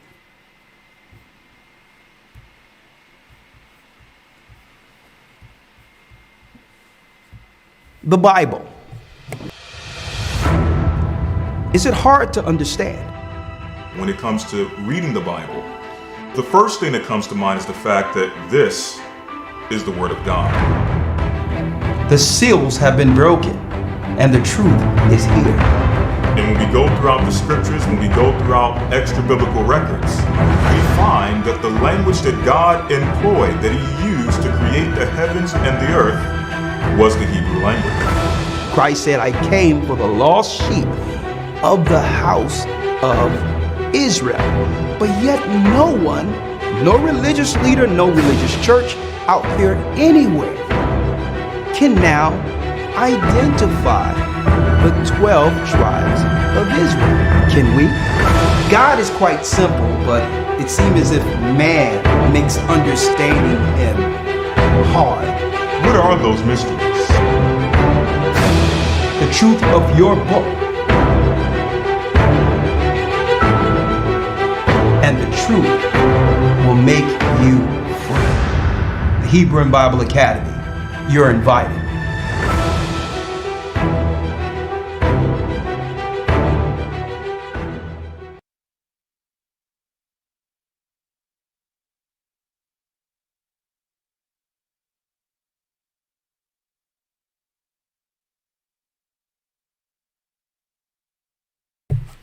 Okay, part 2 in 1 second. And while Lawyer files in, hey, let's get ready for the explanation point, the crescendo on this particular lesson, going into the book of Revelation with the truth about good and evil. Right? We're going to go into understanding, brothers and sisters, where it says the gates of hell, where the fallen angels are bound. A lot of y'all don't know this, but folks, a lot of this information we're talking isn't just biblical information. Secular, or what you would call Mesopotamian legends, have proof of these same teachings. A matter of fact, a lot of you probably didn't know that the god Osiris worshipped and upheld within the Egyptian pantheon of gods. A lot of you don't know that Osiris is Azazel. Azazel, the fallen angel that was bound. Hence, this is why all your politicians go into Egypt, like Barack Obama and others. There's a rock slid in place under the Great Pyramid, and that's where Azazel is. He was renamed Osiris under what? Egyptian myth or folklore. So what we're telling you, folks, isn't just a Bible concept. We're just giving you the true understanding of it all. And see, the people get confused in following these pagan gods and acknowledging them as something righteous because they gave mankind ingenuity and science. Don't forget, on that tree didn't just have bad stuff. Who's going to agree with something just bad? So initially, the so-called gods gave what? Mankind efficiency, made life easier, gave them insight on how metals and all these things operate to make life easier. And it seemed good, but it came with what? A price. So we were like, you see the Egyptologists and all that time, we were gods and we were once great and we had the technology. They don't even understand the trade-off that comes with agreeing with them. Okay? So let's jump in now. Elder Lawyer is here now. let's go to Revelation 9, and we're going to do this with the Bible in the scene here. Great, fantastic. We hear at Revelation, the 9th chapter in the 1st verse. Let's read it, Elder Lawyer. Yes, sir. Revelation 9:1. And the fifth angel sounded, and I saw a star fall from heaven unto the earth, and to him was given the key of the bottomless pit. The key of the bottomless pit. Now, obviously, brothers and sisters, a key opens or lock. So when Christ said that the gates of hell shall not prevail against you, Peter, with this doctrine, obviously something would get released on earth and would strike and harm the unbelievers. Right? And at the same time, Christ would shield us, or those who believe in this doctrine in Christ, from what's coming out of the dark hole. See? So the key is to open something that's coming. Now check this out. Let's read. Revelation 9:2. And he opened the bottomless pit. So now the gates are open now, the gates of hell. And don't forget, Christ said, Peter, that the gates of hell shall not prevail against thee. So he opened that bottomless pit. Read, and we know what's down there. The fallen angels, the unrighteous, all of that is in this dark realm. Christ tells us in Luke the 16th chapter about a chasm that's fixed in between where the bosom of Abraham and those who serve righteously on earth are protected in profound quiet, guarded by the heavenly angels. So the righteous are able to look on the other side and see this place of torment made to be judged. Well, that particular area in of itself has a gate. Gate. There's other words for it. Portal, an opening, and a shutting. Right? Come on. Revelation 9:2. And he opened the bottomless pit, and there arose a smoke out of the pit, as the smoke of a great furnace, and the sun and the air were darkened by reason of the smoke of the pit. And what? And the sun and the air were darkened by reason of the smoke of the pit. The sun and the air were darkened by reason of the what? The smoke. The smoke of the pit. Now, obviously, something that happens when this gate is open plays out real time on earth. But we don't recognize it. We don't realize when death and destruction has come from the dark pit. Right? And they have pushed an initiative against the righteous on earth using governments to destroy, make sick, and to do what? Utterly kill the righteous on earth. Folks, what we're reading in Revelation 9th chapter, folks, is really what people are ignoring when it comes to what they would call the depopulation program. You don't understand it. This is a spiritual war against people. And Revelation 19 lets us know that this depopulation program came well before these so-called government institutions in place, or the Rockefeller Foundation, or this, that, and the other. That these will be ministers of Satan. What? With information coming from the dark pit to destroy those on earth who could oppose Satan's authority. Anything released from this will be under the orders of Satan. And I'm going to prove that. Read the 3rd verse. Yes, sir. Verse 3.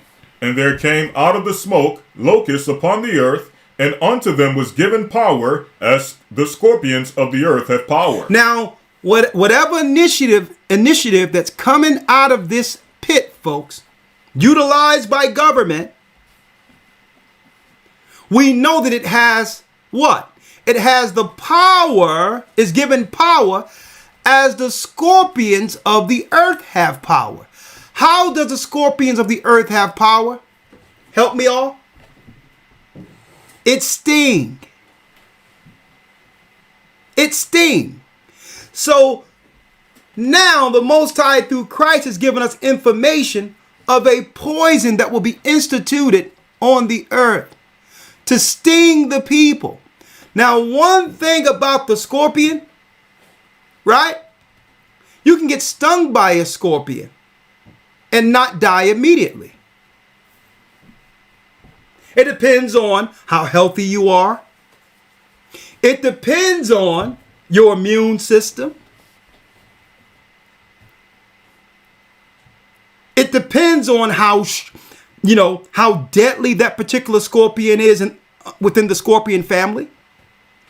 So you can walk around harmed by the scorpion, poisoned by the scorpion, and not die immediately. I need y'all to check this out, folks. So if the power of whatever they are bringing forth is a sting, being stung with something, then automatically we are to know this falls directly into prophecy and that there's an angel attached to it. And there's an angel attached to it under the commands of Satan. Right? Let's read the 4th verse. Yes, sir. Verse 4. And it was commanded them that they should not hurt the grass or of the earth, neither any green thing, neither any tree, but only those men which have not the seal of God in their foreheads. So the seal of God is the Holy Spirit, folks. Those who are led by the Holy Spirit would say what to this? No. That seals us to the day of redemption. We're sealed through the Holy Spirit unto the day of redemption. And the Holy Spirit would put in our conscience, I don't care what reason they give you for the sting. Don't do it. This is an initiative from the dark side, from the fallen angel, Abaddon, Apollyon. He was given power under Satan's ranks to kill the majority of people on earth.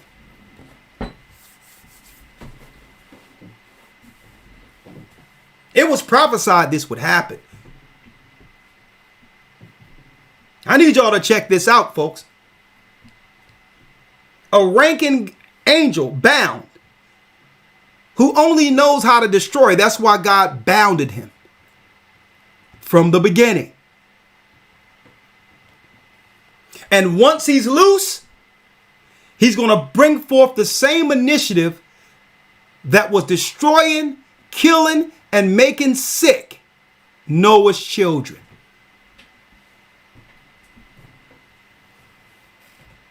Let's read it. 5. And to them it was given that they should not kill them. That they should not kill them, read. But that they should be tormented 5 months. So you can have people walking around harmed and all of that with all types of side effects and sicknesses, living, knowing that something has changed within their genetic makeup. But those who had the Holy Spirit and was guided through the Holy Spirit realized, no, I'm not going to be coaxed into an initiative that will change who I am or utterly destroy me. I'm good. See, the rules of engagements out here, brothers and sisters, is the fact that you have to volunteer for it.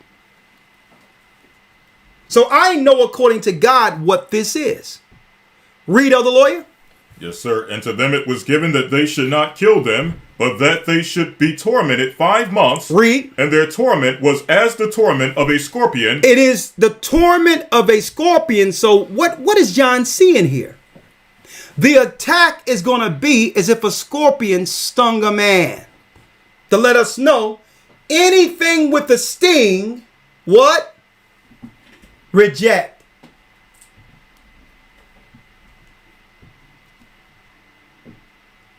See? It doesn't matter how intelligent it might sound, how organized with ingenuity and science it might sound. The ingenuity and the science of it.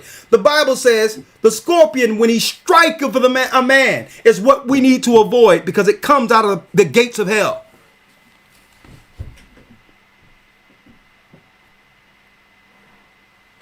So we have to protect our children.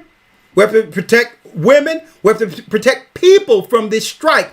Understanding that it was prophesied right after Christ's death and resurrection. He showed this to John on the Isle of Patmos, that what we're living under right now,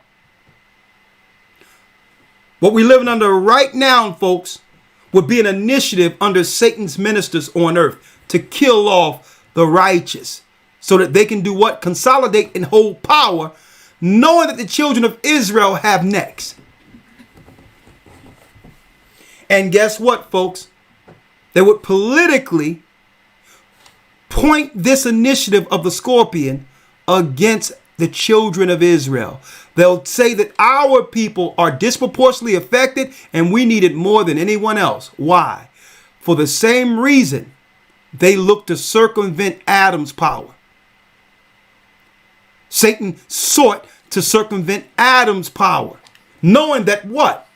Esau's dominion will soon come to an end. Now check it out. The 6th verse. Yes, sir. Verse 6. And in those days shall men seek death. It says, in those days men shall seek death. Why? Because it's going to destroy their quality of life. They're going to have all types of illnesses. So the people who live are dealing with all types of evil side effects and all that they weren't dealing with before. So they're gonna give up the will to live. Read. And shall not find it. Come on.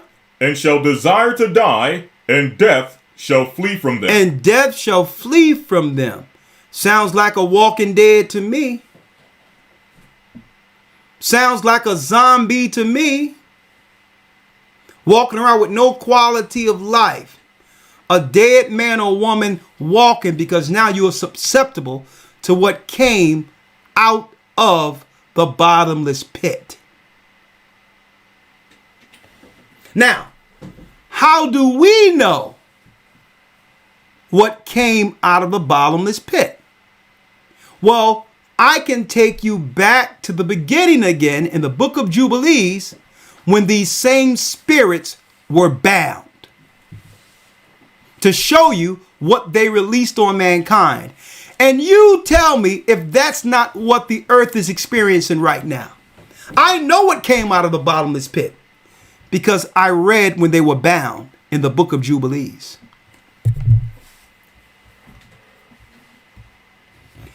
So let's go, Elder Lawyer, to the book of Jubilees. Now, before I go to the book of Jubilees, Elder Lawyer, I mentioned earlier that under Judaism, there's a concept to allow evil to fester on earth.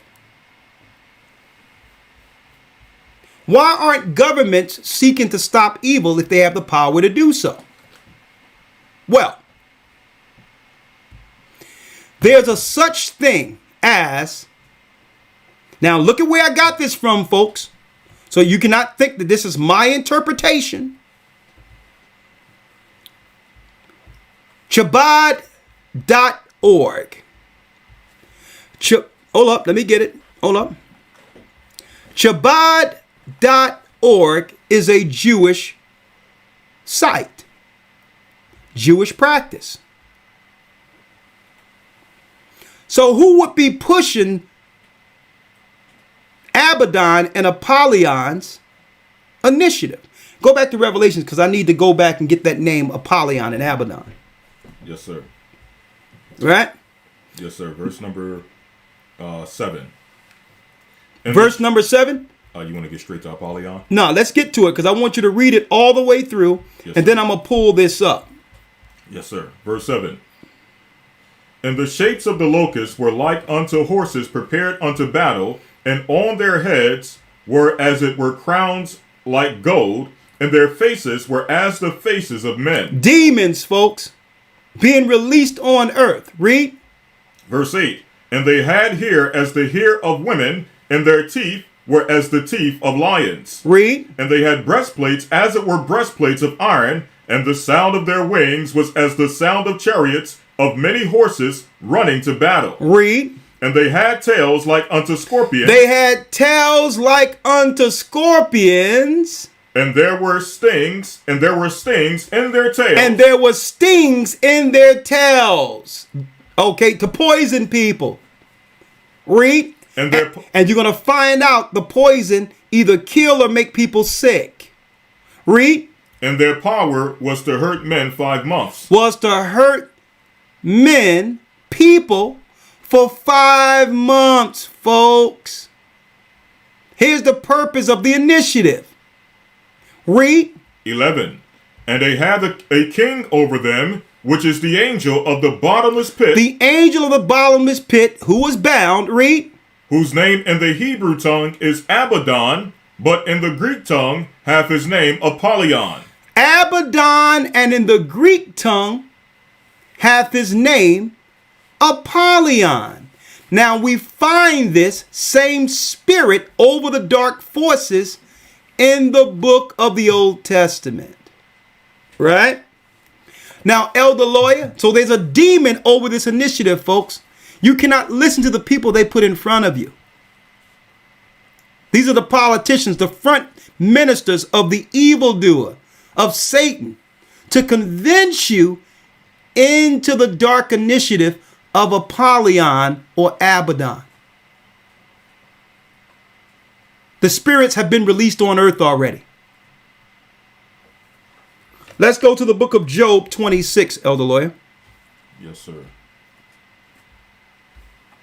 Job 26. Let me get it here. Let me get it so they can see it too.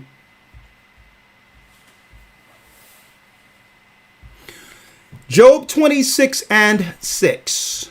Job 26, verse 6.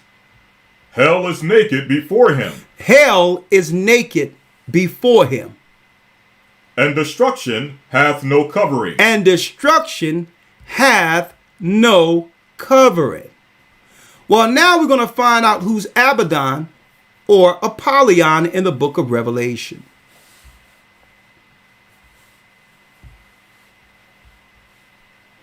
I need y'all to see this. The angel that was bound, Abaddon. Abaddon holds the souls of sickness and death, the spirit to destroy people on earth. An angel that was bound.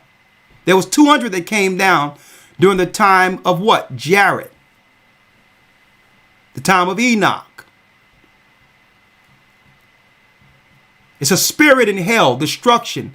And when he's let loose, he's put under Satan's rank and is given what? Laboratories and also all types of understanding of science to do Satan's will against those of the disobedient within earth. And the disobedient and those who are not following God are the only ones who are going to fall prey to Apollyon or Abaddon.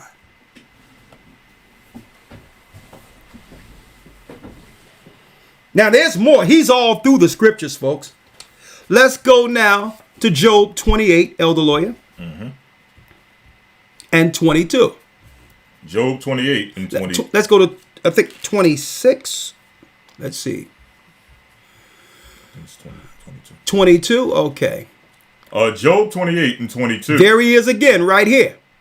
Read. Destruction and death say, Now, how can destruction and death talk? Destruction and death say what? We have heard the fame thereof with our ears.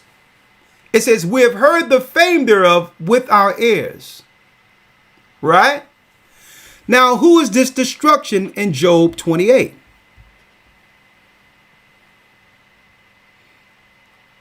Hades, or the perishing. Hades, or the perishing. It's what comes out of hell. What? Death, dead, violent, pestilence, ruin, dead, death. So this is what has been released on earth, folks. After the last war, death was released on earth, and guess what? So was the angel Abaddon and Apollyon. The initiative he had before Noah prayed to our God has now been released on earth today. And this is why every other commercial you find today is going to talk about sickness, death, healing. Take this or take that, because death had been released. When was it released? Okay. There's a last little caveat I'm going to give y'all leading into the academy. The rest you're going to have to go get it in the academy. But let me show you why they feel justified, speaking of the servants of Satan, to allow sickness and death on earth. Well, under the Jewish Shabbat.org, under Jewish practice, right here, under Jewish practice, see that? Let me put it here so you can see it. Under Jewish practice, there's a such thing called Kelapat Asitra Akra. And what is this? What is this? Check this out, folks. I need y'all to check this out.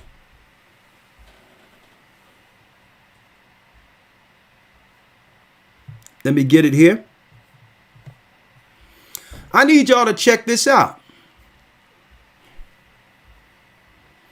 It says, matter of fact, hold on, let me get it here.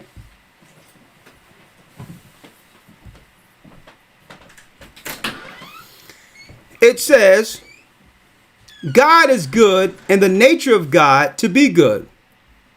So why did God create evil? Right? Now I need y'all to check this out. Why they allow evil to fester. Under Kabbalah, which is the knowledge of good and evil, folks, it says here, in order to earn the reward, so that it should not be with the Zahar called the bread of shame, or unearned reward, God first placed us in an arena of free choice, where we have to make an effort to choose good over evil. Now that's a lie in of itself. The Most High never created evil. The god Samael planted the tree. Such choice is rewarded in the world to come, where the souls is divest of physicality and bask in the light of the Shekinah. Now you can hear the Shekinah thing amongst Jewish folklore. It's evil. After honestly earning such rewards during struggles in this world, the creation of evil is therefore a necessity. They're telling us under the Kabbalah Jewish teachings that evil is necessary in order to maintain the arena of free choice.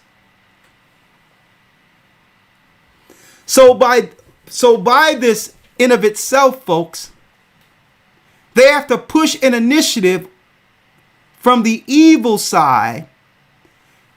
They feel an obligation to create evil as a necessity so that the people in earth will have a choice. It's part of their ideology, folks. So you wonder why certain initiatives are being pushed on our children, that's being pushed in society politically because they feel it's necessary so that people can choose right over what they're doing.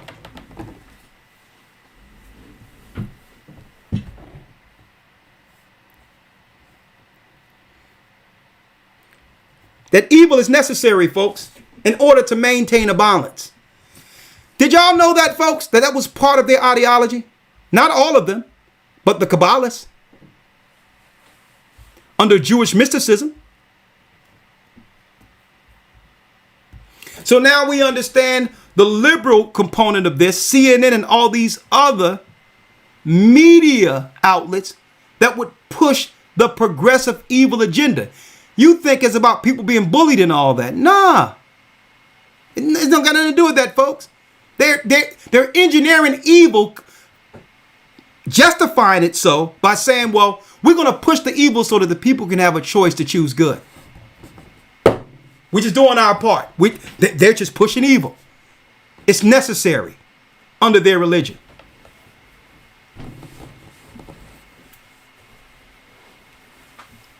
Necessary evil. You remember when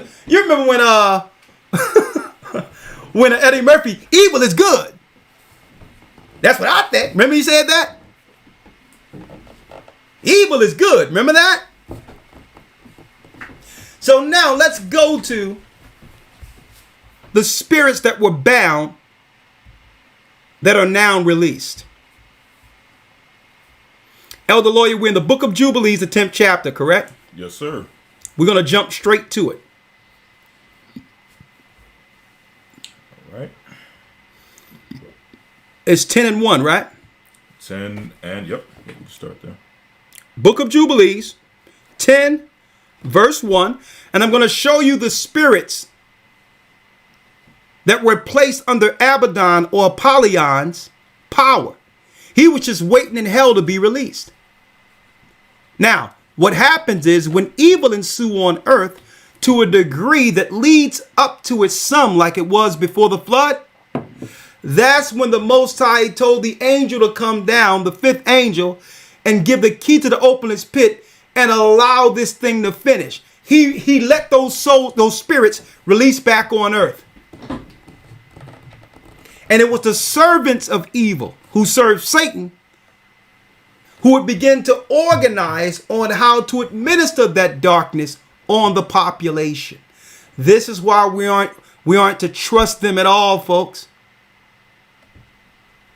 This is an organized effort under Satan to kill off the children of light. Let's go to the book of Jubilees, the 10th chapter. Let's go. Hold on. Let me pull it up so all could see. We're right here.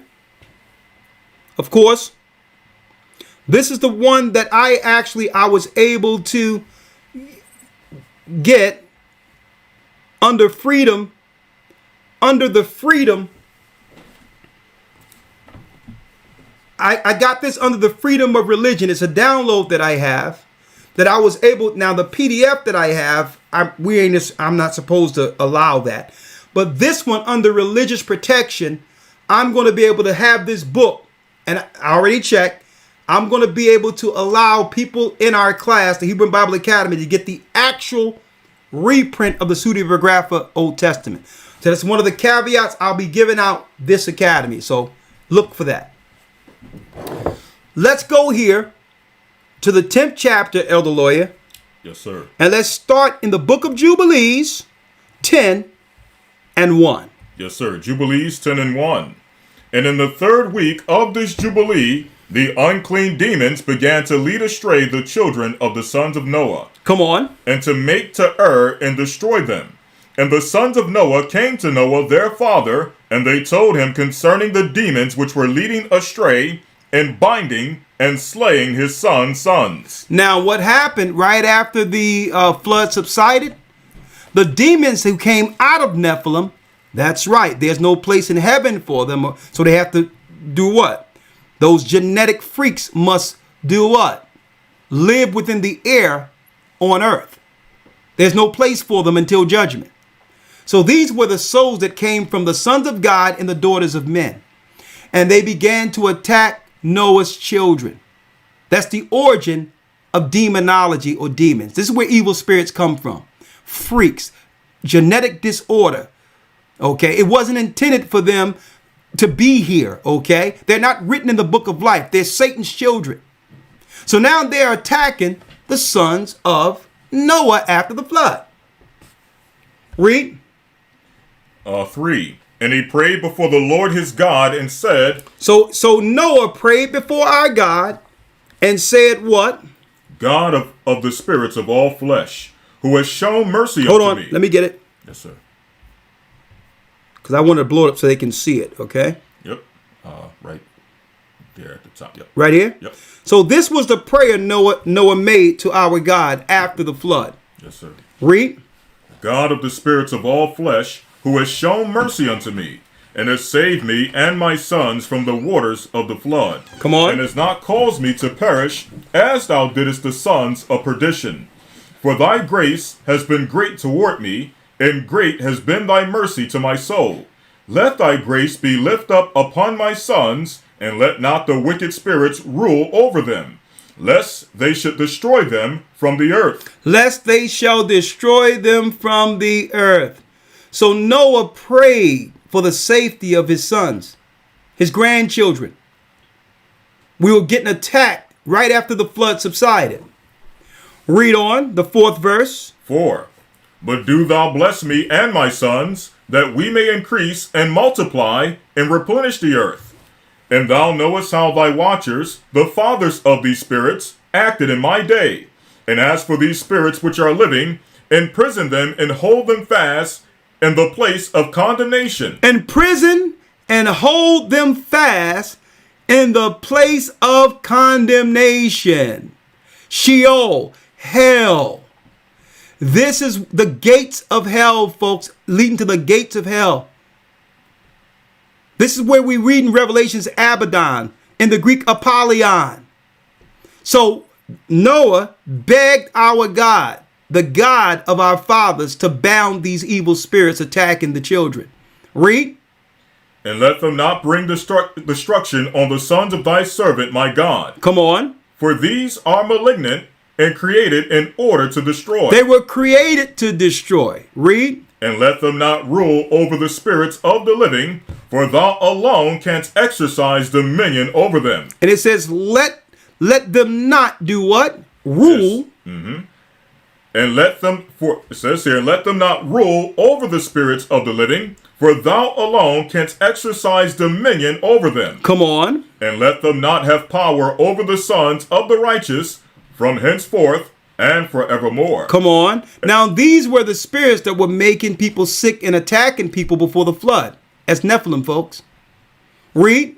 And the Lord our God bade us to bind all, and the chief of the spirits, Mastema, came and said, Mastema, which is the serpent, another name for Satan.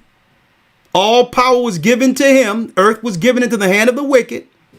So Satan comes before the heavenly council and says what? Lord Creator, let some of them remain before me, and let them hearken to my voice, and do all that I shall say unto them. Come on. For if some of them are not left to me, I shall not be able to execute the power of my will on the sons of men, for these are for corruption, and leading astray before my judgment. He says, before my judgment, I have power on earth, given through Adam, to execute judgment on those who disobey your word. So at least leave some spirits so that I can do my position on earth before my judgment. This is Satan here, folks.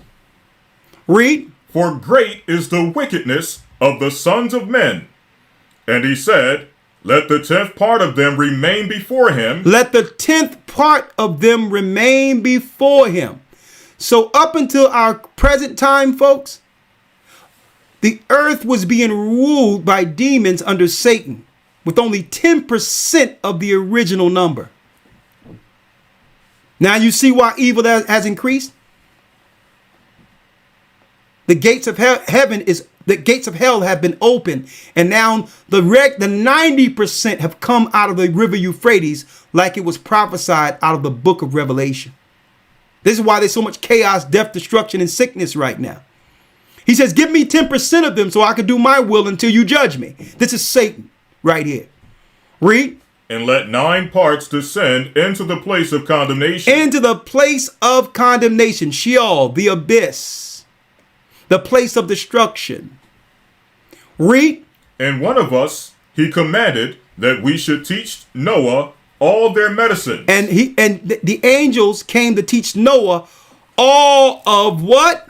Their medicine. All of the what? All their medicine. All of the medicines, the herbs, because these spirits were getting the population of the earth at that time sick. Side effects. They were harming the people with sickness. So the angels had to teach Noah the remedies to undo the sicknesses that came from what? The demons attacking the earth's population.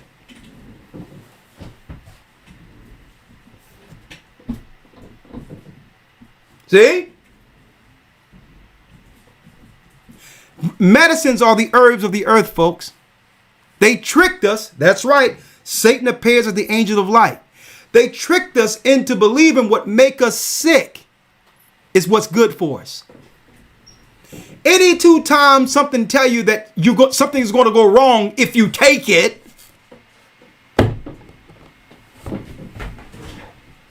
there's no side effects for what the Most High gave Noah.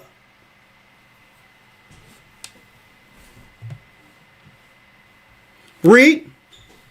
It says, and one of us he commanded that we should teach Noah all their medicines, and he knew that they would not walk, for he knew that they would not walk in uprightness. Come on. Nor strive in righteousness. And we did according to all his works. All the malignant evil ones we bound in the place of condemnation. We bound in the place of condemnation. These are the spirits that's released in Revelations 9 to sting men who don't have the mark of the Holy Spirit in them. They're disobedient, so obviously they're going to fall with Satan. For what any campaign Satan rolls out anyway. They're disobedient. But those who are sealed with the Most High is going to say, well, no, that's not for us. No, I don't care how you package it. No. And now you have so many people walking with regret today, giving themselves over to these satanic demons. Evil ones we bound for the place of condemnation, the bottomless pit. Read. It says here, which verse? And a 10th part. And a 10th part, let me see here. 12. Verse 12. Now, matter of fact, go to after medicine. Thus the evil spirits. 13. 13. The middle of 13. 10 and 13. All right. And one of us he commanded that we should teach Noah all their medicines, for he knew that they would not walk in uprightness, nor strive in righteousness. Come on. And we did according to all his words. All the evil malignant ones we bound in the place of condemnation. Come on. And a 10th part of them we left, that they might be subject before Satan on the earth. And we explained to Noah all the medicines of their diseases together. Read that again. Verse number 12.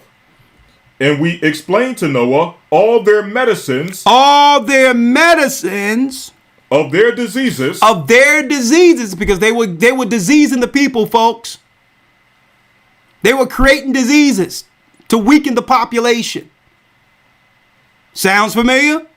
Read. Together with their seductions, how he might heal them with the herbs of the earth. Hold up. What was the medicines at this time? How he might heal them with the herbs of the earth. With the what? With the herbs of the earth. With the herbs of the earth. That's medicine according to God. So he gave a book on how to do what? Heal those who are getting attacked through diseases. Understand this. Disease was a plan to kill and destroy mankind, to make them subjected, obedient servants and citizens under Satan. Read. And Noah wrote down all things in a book. In a book, and I have a lot of this information. Read. As we instructed him concerning every kind of medicine. Every kind of medicine. There's an herb to heal anything within the temple of God. There's an herb for it. Read. Thus the evil spirits were precluded from hurting the sons of Noah. So the Most High bounded them to preclude them from hurting the sons of Noah. And these are the same spirits that have now been released under the river Euphrates. The seal have been broken on that one. And when the spirits came to this earth, they were put back under Satan. And Satan was able to sit down and organize with all the governments to initiate the locusts and the stings on the population of the earth. Depopulation. And only those who are guided through the Holy Spirit can understand this and avoid it. That's one step of understanding good, the truth of good and evil. Folks, the reality of it is, in order for evil to overtake any of us, any of you, we or you must be in agreement with it. But under Christ, you receive the Holy Spirit or seal and thereby able to avoid Satan's sting. St. John 8:32, and that concludes our broadcast, our lesson for today. A lot of meat, but listen, this was just the tip of the iceberg. I'm going to finish this up in a couple of weeks in our Hebrew and Bible Academy, and I hope you all are there. The concept is strictly going to be the light against the darkness, and this was just a microcosm of what you'll experience in a couple of weeks. Let's read it. St. John 8:32. And ye shall know the truth. And you shall know the what? And ye shall know the truth. And you shall know the truth. You should know it now. And what? And the truth shall make you free. And the truth shall make you free, folks. Folks, the greatest answer in our times today, to Satan's evil initiatives is what?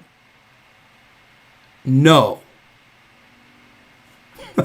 With that, shalom. As you can see, right there is how you can support the church.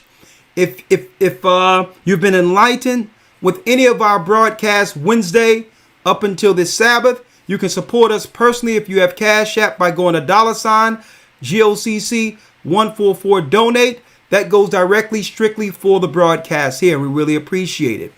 If you don't have Cash App, you can actually go to gatheringofchrist.org, and there's many ways you can contribute to these broadcasts. Okay, there's many ways you can do so. Go to Gathering of Christ Church or gatheringofchrist.org, and please support the efforts of the ministers and teachers here, the elders of the Gathering of Christ Church, so that we can go into more information and above all, prepare for what's to come while there's still time. So a lot of this wouldn't be possible if you didn't support us. So please support this church, support this work with the Most High have given us. There's nothing like what we're doing on earth that I've seen so far as diving into information and making sure brothers and sisters get what they need real time. Okay, being prophetically guided from week to week. This is our lot. This is our position as servants under the Almighty, and we appreciate all you do to support this church. Again, go to historytimes.org if you want to be in the academy. Please go and also become a part of our network, our social media network. You can sign in by going to gatheringofchrist.org, and that way you'll find us on Twitter and all these other places while the time is running short. Okay, it gives us time to get to so many people in such a short amount of time. So we're on almost every social media platform that's named, with an effort to do what? Bring forth this gospel to seal the elect in these last days. Okay, to seal the elect. And please order our calendar. Go there and order our calendar. And guess what? I also found out brothers and sisters, is that we do have room for the Passover. We have about 100 or 200 seats still available for some reason.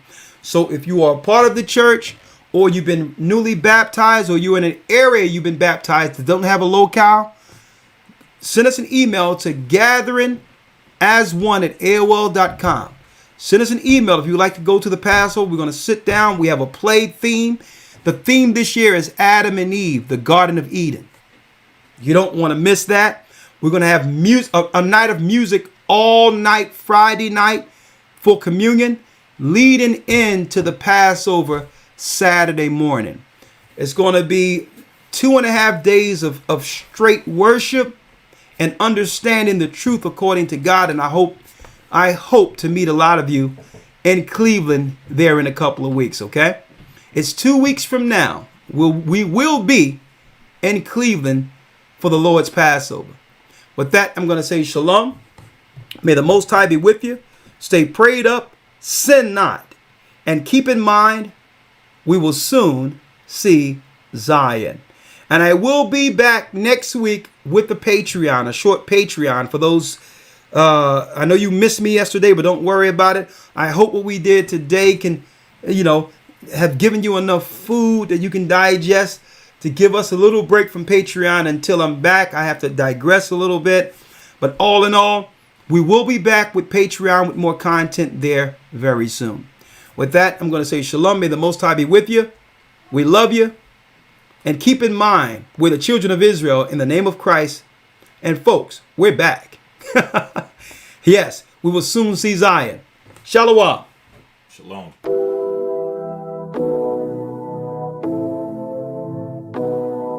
Yeah. You know that feeling, right? I just wanna make it in the kingdom. I just wanna be perfect. Stand before you, shy on my judgment.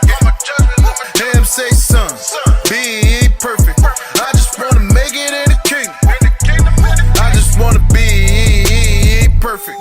Stand before you, shy on my judgment. Judah, him say, son, be perfect.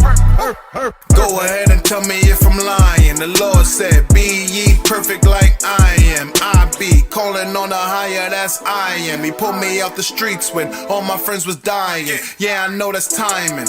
I had the faith, I just needed the commandments. The pastor never taught us to combine them. Faith without works is more deader than cadavers. We don't spare nobody when we coming out the Bible. Lift my voice up like a trumpet, come and meet us at the water. Got 100 baptizers. I ain't trying to waver no more. Make my heart like David, oh Lord.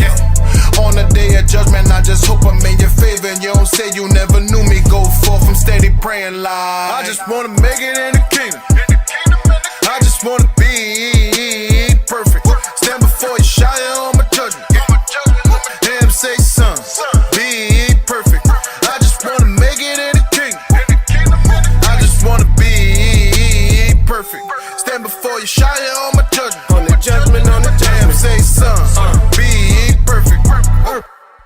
Be ye perfect like Abba, Exodus 3:14. Now higher, what it say love gotta be wholehearted. What it say love gotta be wholehearted. What it mean really gotta be going hard. Lows on your heart, man, this beat go hard. Yeah, one body gotta do my part. Surfing living waters can't beat no sharks. Sheep hear the voice of the king, no barks. Wolves in the cup, Pharisees they hard. Speaking in their heart, charity been gone. Speaking in their heart, charity been gone. Lord forgive them for they know not what they do. Pray they repent, worship in spirit and in truth.